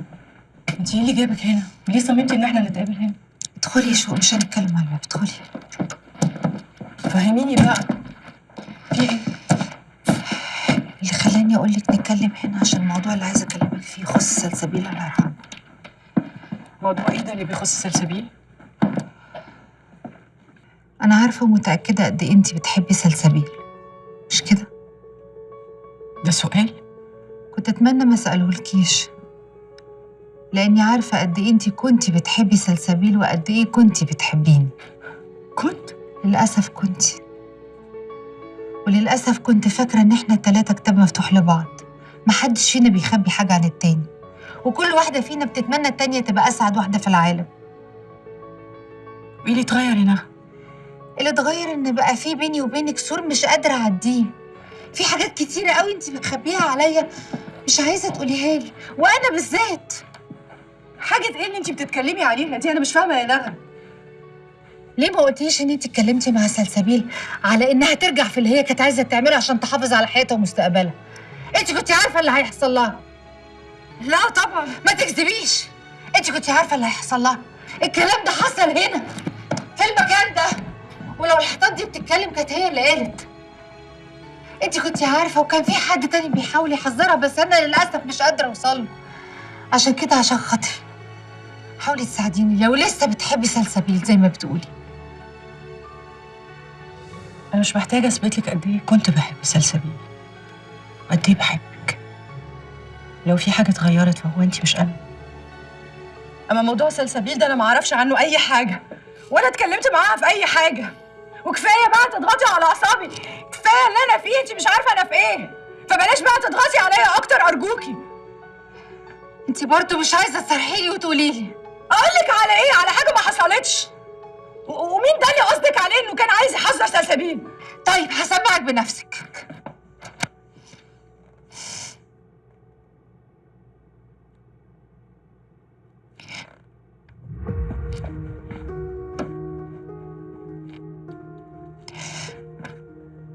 كان في رسالة هنا أنا سامعاها بوداني. حبيبتي انا عارفه ان اعصابك لسه تعبانه، عارفه كويس قوي ان اللي حصل ده ما كانش سهل عليكي، بس نغم ردي عليا. نغم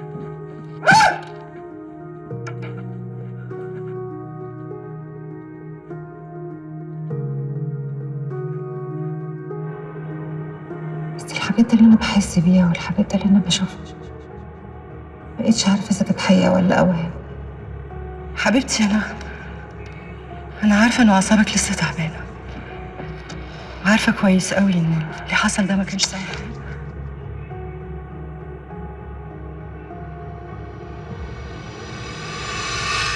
ازاي بس يا خواجه؟ ازاي انت بالذات تسمح لها بحاجه زي دي؟ مش عارف، متعلقة بالبنت بشكل غريب، خايف انها ترجع تاني لحالة الاكتئاب اللي كانت فيها من ساعة ما طلعت من الكلب اللي اسمه ضياء ده. عارف، أنا حاسس إن الواد ده ورا الحصة بتاعت امبارح. أقول لك على حاجة، لو اتأكدت من الموضوع ده والله ما هرحمه. طب هتتأكد ازاي؟ لا ما تقلقش، أنا ليا طرقي وهعرف بيها كل حاجة.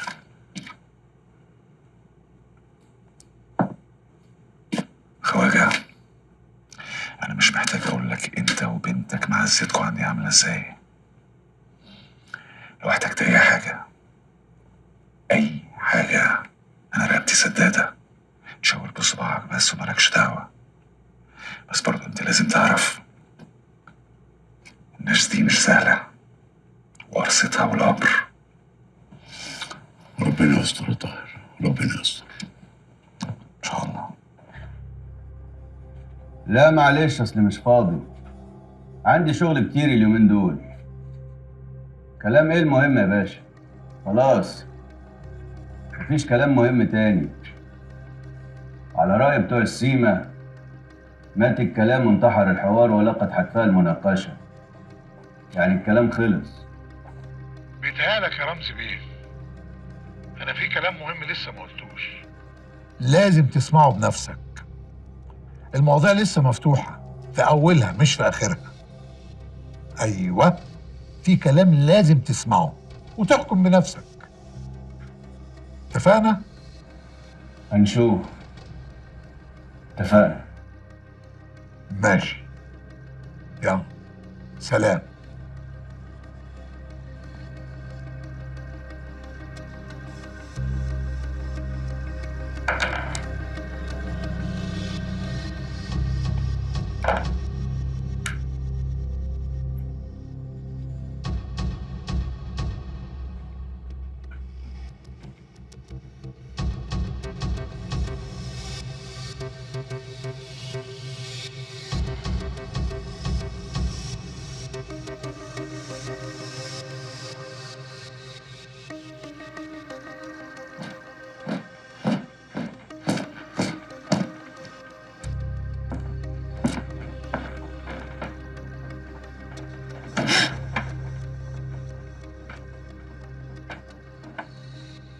أنا آخر حاجة كنت أتوقعها إنك تفتكري إني ما كنتش خايفة على سلسبيل زيك وأكتر منك كمان.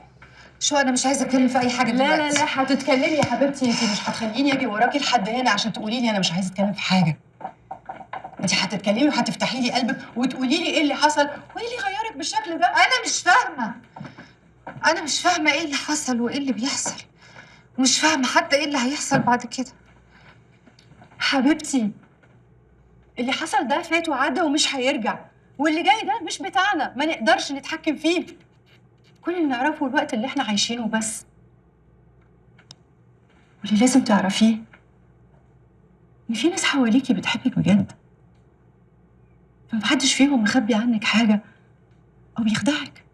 كلام، مفيش اسهل من الكلام. لا مش كلام، ده حقيقه.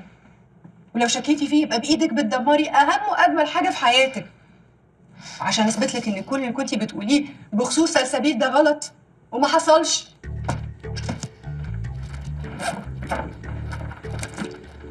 اتفضلي.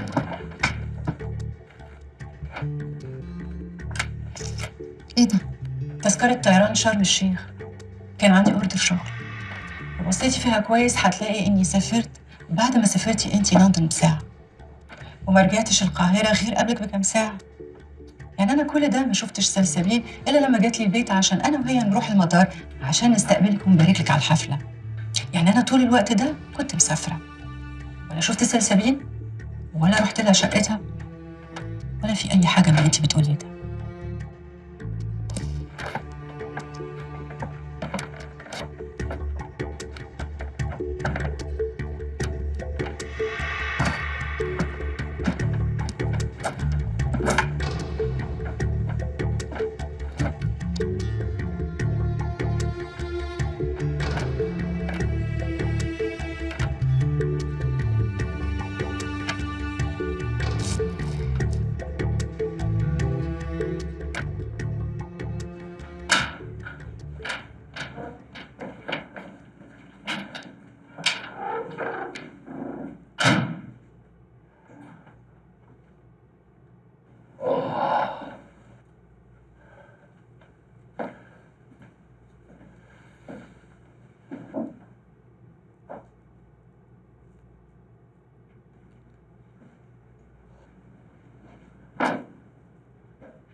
قاعدة بتعملي ايه عندك؟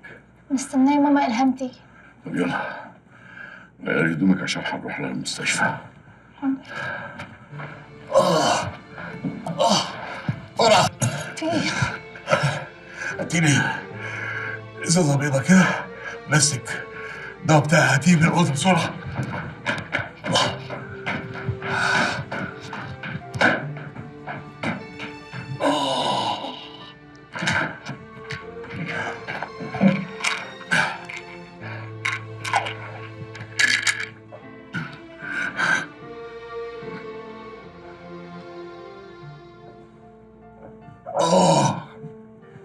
حضرتك أحسن؟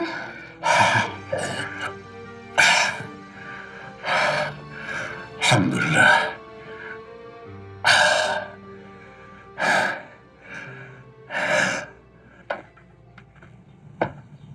أمر يا ست اللواء.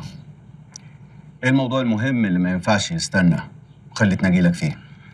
يا سبحان الله، زمان يا أخي لما كنت أطلبك كنت تسيب أي حاجة في إيدك وتجيني جري، إنما دلوقتي ما شاء الله. ما اظنش حضرتك لحيت عليا ان انا اجي عشان خاطر تقعد تكلمني في زمان. زمان خليه لزمان، خلينا في دلوقتي. موضوع عمارة نابلو تنساه خالص. ده أمر؟ أيوة ده أمر. واضح ان الست اللواء نسي انه طلع على المعاش، وانا ما باخدش اوامر من حد. أحسن لك يا رمزي بيه تنفذ الأمر.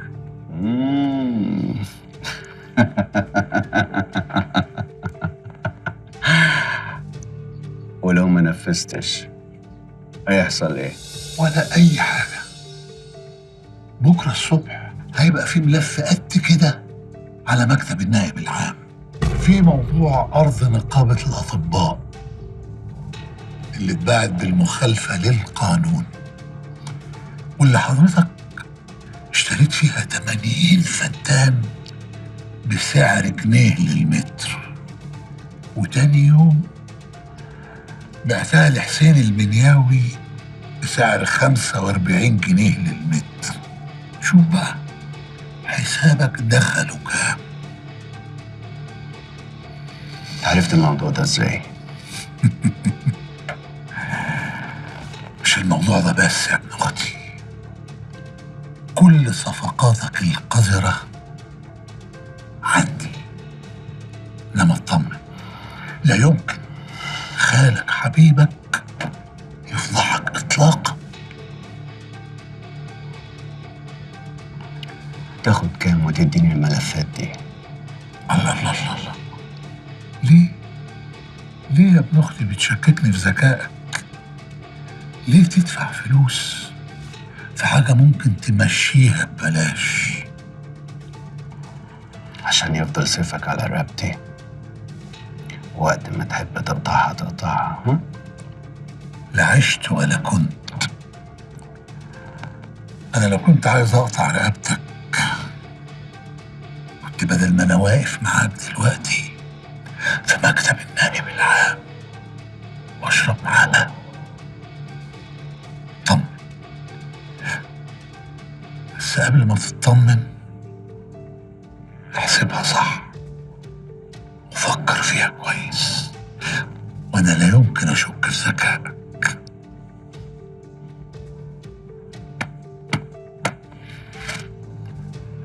حبيبي يا خالو.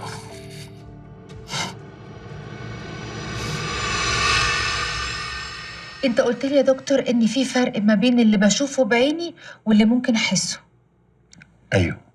واكدت لي ان اللي بشوفه ده حقيقه مش اوهام ولا تخيلات، وانه فعلا حصل وما فيهوش اي شك، صح؟ مظبوط. مظبوط ازاي يا دكتور؟ اذا كنت كل اللي شفته طلع تهيؤات. موضوع خزنه، موضوع سلسبيل، وموضوع شوق، كله طلع ملوش اي اساس من الصحه. مين اللي قال لك ان ملوش اي اساس من الصحه يا مدام نغم؟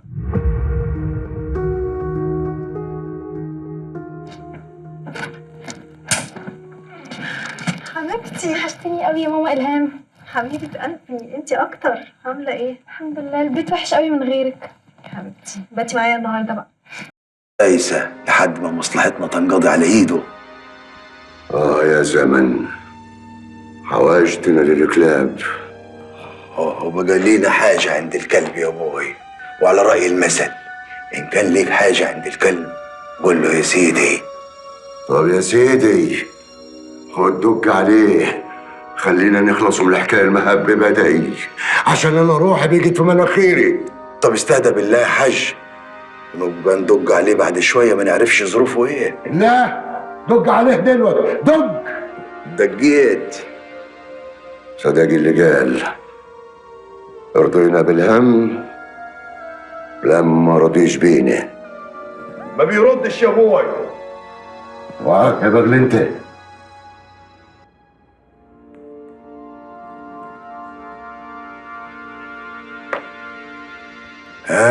خير يا ابوي. ما بيردش. ماني قلت لك.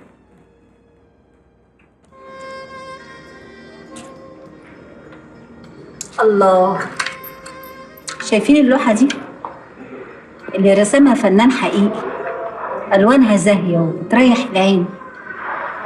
صحيح.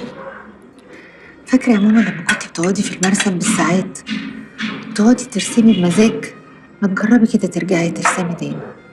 صحيح يا نوال، ليه ما ترجعيش للرسم تاني؟ ايه الكلام اللي بتقولوه ده؟ الرسم ده عايز مود معين وحاجة خاصة، أنا بعيدة عنها خالص. يا حبيبتي كنت بعيد عنها، انما الحمد لله على السلامه، انت كأنك كنت مسافره ورجعتي. يا سليمان بطل تبسط الأمور زي عوايدك، الموضوع مش سهل للدرجاتي. يا حبيبتي كل حاجه في اولها صعبه، انما ما دام هنحطها في دماغنا هتبقى سهله. صح. خالو بيتكلم مظبوط جدا على فكرة. ارجعي انت بس ارسمي وانا وعدك هخلي طارق يعمل لك اكبر معرض في مصر. معرض نوبة واحدة؟ طبعا مرة واحدة، ليه لا؟ ايوه بس المعرض ده عايز شغل وبيقعد سنين. وانا خلاص. بعد الشر عليك يا ماما، ما تقوليش كده. ربنا يديك الصحة وطول العمر يا حبيبتي. يا ستي مش مهم معهم، المهم ترجعي تمسكي الريشه والفرشه والالوان. اعرفي يا نمال، دي الطريقه الوحيده اللي هتلاقي نفسك بيها. افكر عشان خاطري يا ماما، فكر عشان خاطري. ربنا يخليكي لينا وما يحرمناش منك أبدا. يا رب. حبيبة قلبي تسلمي عليا. كلي يلا كلوا بقى يا حبايبي.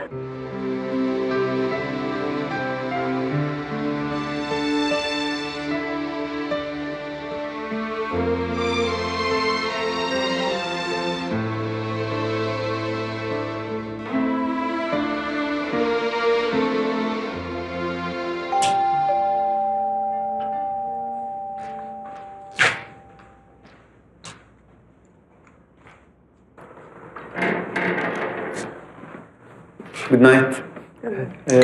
عبير. ادخل يا رمزي. ازاي حضرتك؟ عامله ايه؟ الحمد لله. اقعد. تحت امرك. متشكر يا فندم. اخبارك ايه يا حبيبي؟ الحمد لله، الحمد لله على كل شيء. انا اسف لو كنت جيت في وقت مش مناسب، بس انا كنت جاي عشان اخد عبير نخرج شويه يعني. هو انت ما تجيش هنا غير عشان عبير وبس ولا ايه؟ لا ازاي يا فندم؟ والله انا ليا الشرف الكبير ان انا اقعد مع حضرتك. قول لي يا رمزي. اموري يا فندم. الشغل عامل ايه؟ والله يا فندم الدنيا صعبة قوي والشغل صعب قوي. الله يكون في عون اسماعيل باشا، تكليفات كتير ومسؤوليات كتير. بصراحة احنا بنحاول نعمل اللي علينا واللي ربنا يقدرنا عليه. عارف يا رمزي، أنا أكتر واحدة مؤمنة بقدراتك وذكائك، وشايفة إن هيكون ليك مستقبل كبير قوي زي ما أنا شايفاك قاعد قدامي دلوقتي. الله يخليك يا فندم. ومعليكي يعني أكيد ليكي نظرة قدام إحنا ما ناخدش بالنا منها، فيا رب يقدرني وأكون عند حسن ظن حضرتك. بس خلي بالك، الذكاء والإخلاص سلاح ذو حدين. يعني زي ما ممكن يكون مفيد ويفتح الأبواب المقفولة، ممكن جدا يهد كل اللي بتبنيه. كلام حضرتك صح جدا، بس اسمحي لي يعني أنا مش فاهم حضرتك تقصدي إيه. أقصد إن الإنسان الذكي المخلص اللي زيك بالظبط يا رمزي لازم يعرف يستخدم ذكائه كويس، ولازم يعرف هيديهم لمين. مش ممكن يديه لحد ما يقدرهوش أو ما يستحقهوش. عند حضرتك حق جدا، بس أنا هشرب قهوة، تشرب معايا قهوة؟ طالما حضرتك قلتي أشرب قهوة يبقى أشرب قهوة.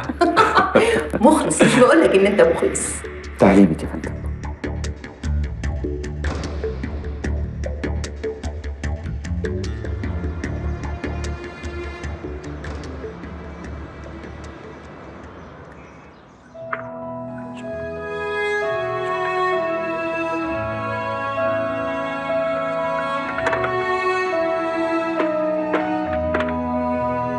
عايزين ننزل شوية من دلوقتي.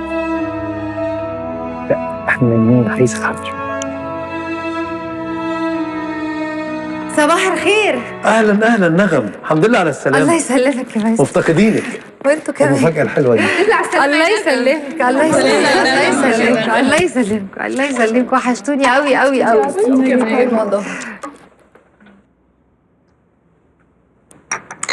على فكرة يا رمزي، في ناس كتير فاكرة إن مرات رجل الأعمال هي عبارة عن ديكور أو واجهة جميلة له وبس، وكل دورها إنها تحضر حفلات العشاء في المناسبات والسفارات.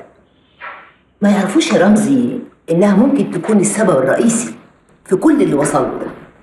عند حضرتك حق يا فندم، صح جدا، بس اسمحي لي لو الكلام ده ينطبق على كل زوجات رجال الأعمال ما أظنش أبدا إنه ينطبق على حضرتك، اسمحي لي يعني. ويا ترى عارف إن أنا السبب في كل النجاحات اللي وصل ليها إسماعيل؟ أكيد يا فندم، وراء كل رجل عظيم امرأة أعظم منه. ويا ترى برضو عارف إن أنا زي ما عملت إسماعيل درويش ممكن أهد كل اللي بنيته وبكل سهولة؟ أكيد بسهولة، لأن حضرتك اللي بنيتي فتقدري تهدي. اوعى تكون فاكر عشان انا قاعده في المكان الجميل ده يعني ما اعرفش اللي بيحصل بره، ولا ما اعرفش اسماعيل بيعمل ايه من ورايا. أنا متأكد إن حضرتك عارفة كل حاجة، كل خطوة بياخدها إسماعيل بيه. بس إسماعيل يعني زي ما بيقولوا كل واحد في غيابه ملايكته حاضرة. إسماعيل بيه مخلص لحضرتك لدرجة ملفتة للنظر. يعني ما فيش مرة بتيجي سيرة حضرتك في غيابك إلا literally بيقول فيكي قصايد شعر. اسمحي لي، ضحكتك حلوة بصراحة. مش بقولك انك ذكي ومخلص قوي يا رمزي. قولي، انت ما فكرتش ممكن مين ياخد مكان اسماعيل لما يجي عليه الدور؟ ومين ممكن يورث الثروة دي كلها والإمبراطورية؟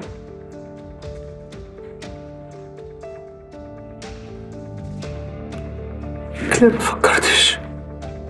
ما فكرتش خالص. يعني ربنا يطول لنا في عمره، احنا عايشين في خيره، وعمر ما حد هيفكر في لحظة زي دي، واحنا عمرنا ما نتخيل ولا نتصور حاجة زي كده أبدا. دوام الحال من المحال، ولو كانت دامت لحد ما كانتش وصلت لإسماعيل. ونعم بالله سنة الحياة. اهدى الحمد لله. المهم دلوقتي تفكر في الكلام ده كويس قوي، وتعرف هتحط إخلاصك فين. ده لو كنت عايز تبقى في أقرب وقت الرجل الأول رئيس مجلس إدارة المجموعة كلها. هاي عبير. ايه ده؟ انت هنا يا رمزي؟ ما قلتش ليه؟ كنت استنيتك. يا حبيبتي ابدا، انا كنت جاي اعملها لك مفاجأة. احلى مفاجأة. طيب يا ولاد، اسيبكم بقى مع بعض. بقول لك ايه، انت هتتعشى معانا. طالما حضرتك قلتي هتعشى يبقى اتعشى. مش بقول لك مخلص قوي.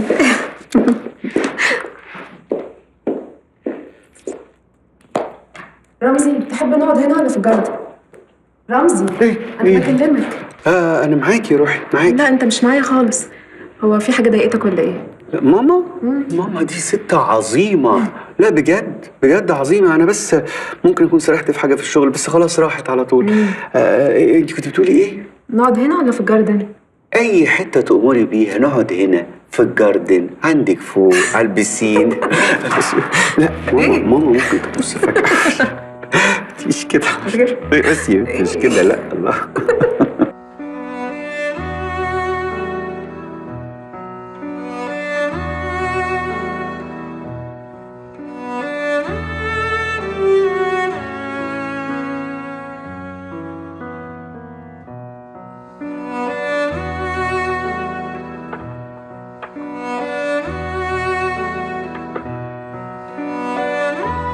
طب خلاص يا ولاد، كفايه بروفا كده النهارده، تقدروا تروحوا.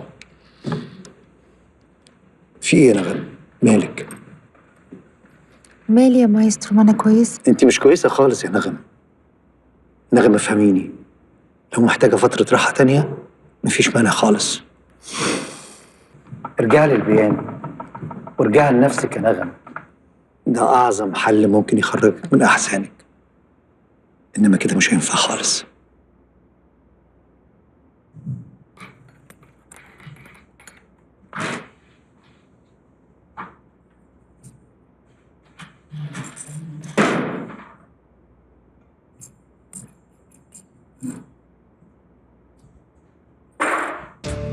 يا ترى العقربة دي عارفة بجد بلاوي اسماعيل درويش، ولا ده فخ منصوب لك يا رمزي؟ كلامها كان واضح، أكيد شمت خبر. هتعمل ايه دلوقتي يا حلو؟ لازم تاخد قرار وبسرعة، يا تكون معاها وتكسبها يا تفضل مع الباشا، وده معناه انك هتخسرها، ودي خسارتها مش قليلة، وهيبقى ليها نتائج ما حدش عارف هتكون ايه.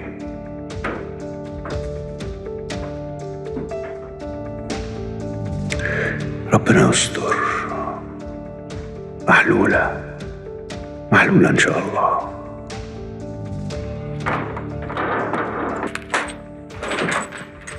يا نادر ما تعملش زي العيال الصغيرة وتتقمص كل شوية. كنت مشغولة. والله هو ده السبب، هيكون في ايه تاني يعني؟ ما تشغلش بالك بحاجات يعني مش ممكن. ما انا بقول لك اهو.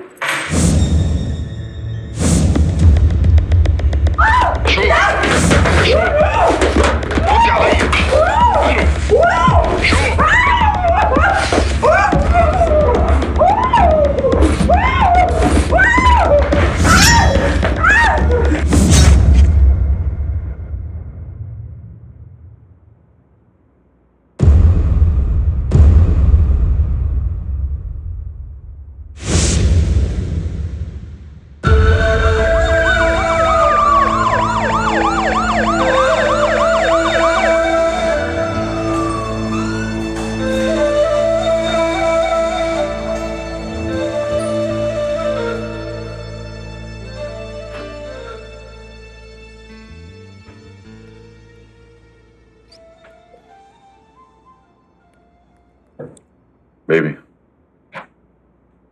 نغم. ايه يا حبيبي؟ سرحانة في ايه؟ مفيش يا طاهر. مفيش يعني ايه؟ حبيبتي اللي انا عارفه ان اللي قاعد ساكت كده وما بيتكلمش وسرحان بيبقى بيفكر في حاجة. يعني هكون بفكر في ايه غير ان انا نفسي اخلص من الاحساس اللي عندي ده. طب تسمعي كلامي؟ انت مالكيش حل غير اننا نسافر. انت بتحبي السفر، تعالي نسافر اي حتة انت عايزاها. ممكن نسافر اوروبا، نروح اسبانيا، ايطاليا، انجلترا، او ممكن حتى نروح امريكا ونقعد الفترة اللي انت عايزاها او اللي انت محتاجاها. وانا متأكد انك هترجعي احسن من الاول. عارف المشكلة في ايه؟ ان المكان مش هو المشكلة ولا وجودي هنا. امال ايه مشكلتك؟ اخوكي. الو، ايه الاخبار؟ ماله صوتك؟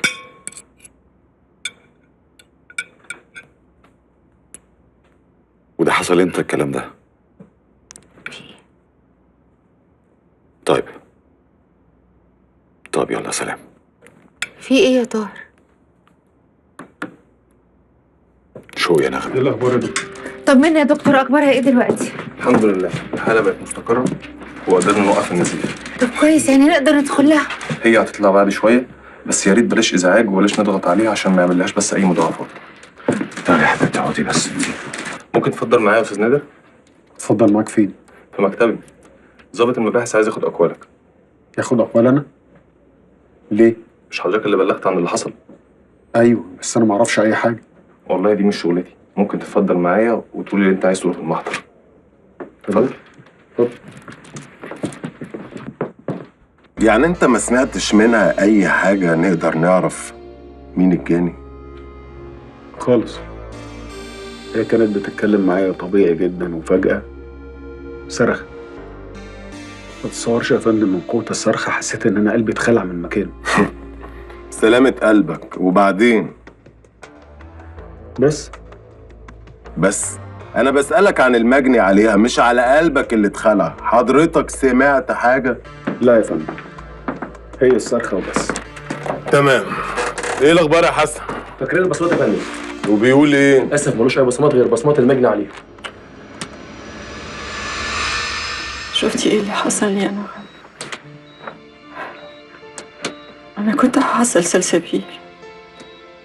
بعد الشر عليك يا حبيبتي، ما تقوليش كده. مين اللي عمل كده يا شو؟ ما اعرفش يا طارق، ما اعرفش. طب وانت مش شاكه في حد؟ اشك في مين يعني؟ مين بس ممكن يعمل فيا كده؟ بص يا خيري، عشان بقى نجيب من الاخر، انا هديك دلوقتي اللي انت عايزه، بس ورحمه امي وابوك لو عتبت هنا تاني ما هعمل اعتبار لاي حاجه، وانا اللي هدخلك السجن المره دي.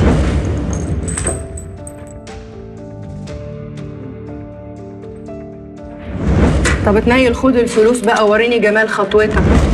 نغم نغم، في ايه طارق؟ هو ايه اللي فيه ايه؟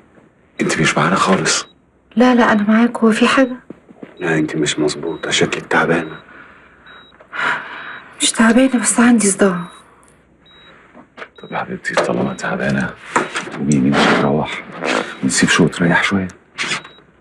يبقى احسن برضه. انت مش جاي معانا يا رمزي؟ لا انا هطلع من هنا على المجموعه على طول. الف حمد لله على سلامتك يا شو. الله يسلمك يا طارق. يلا حبيبتي. طمن عليكي بكره. ابي خير مفتاح البيت لما تخرجي من هنا.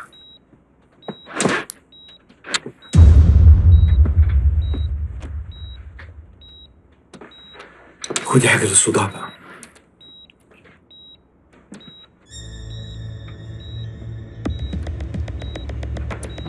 مش عارف الناس كلها تعبت ليه كده فجأة.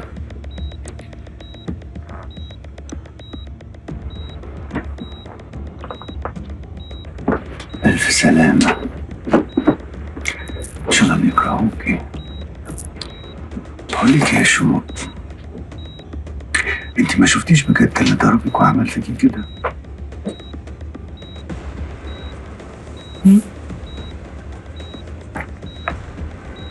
ايه في ايه مالك باصص لي كده؟ قلقان عليك، قلقان عليك قوي. هو لما نغم وطت عليك عشان تبوسك قالت لك ايه خلى وشك يجيب الوان كده؟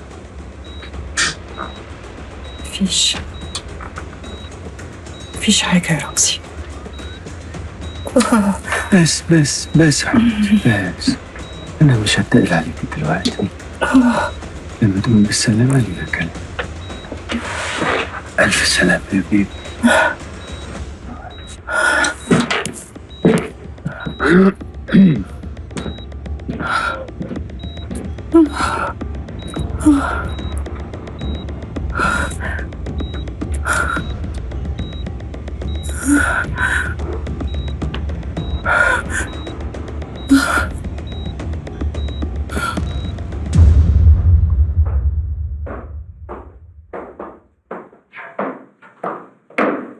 فروحة، أحب أجيب لك حاجة معايا وأنا جاية؟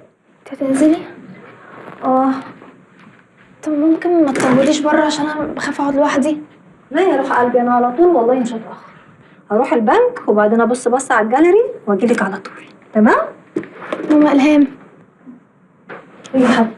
أنا إخواتي وحشوني قوي، نفسي أشوفهم، ممكن توديني ليهم؟ لا يا فرحة يا حبيبتي، ما اتفقناش على كده. مروح هناك لأ، بس ممكن هما يجوا. بجد؟ أنا بحبك قوي. أنا أكتر يا حبيبة قلبي. يلا بقى عشان متأخرش. يلا، عايزة حاجة؟ لا. باي يا روحي.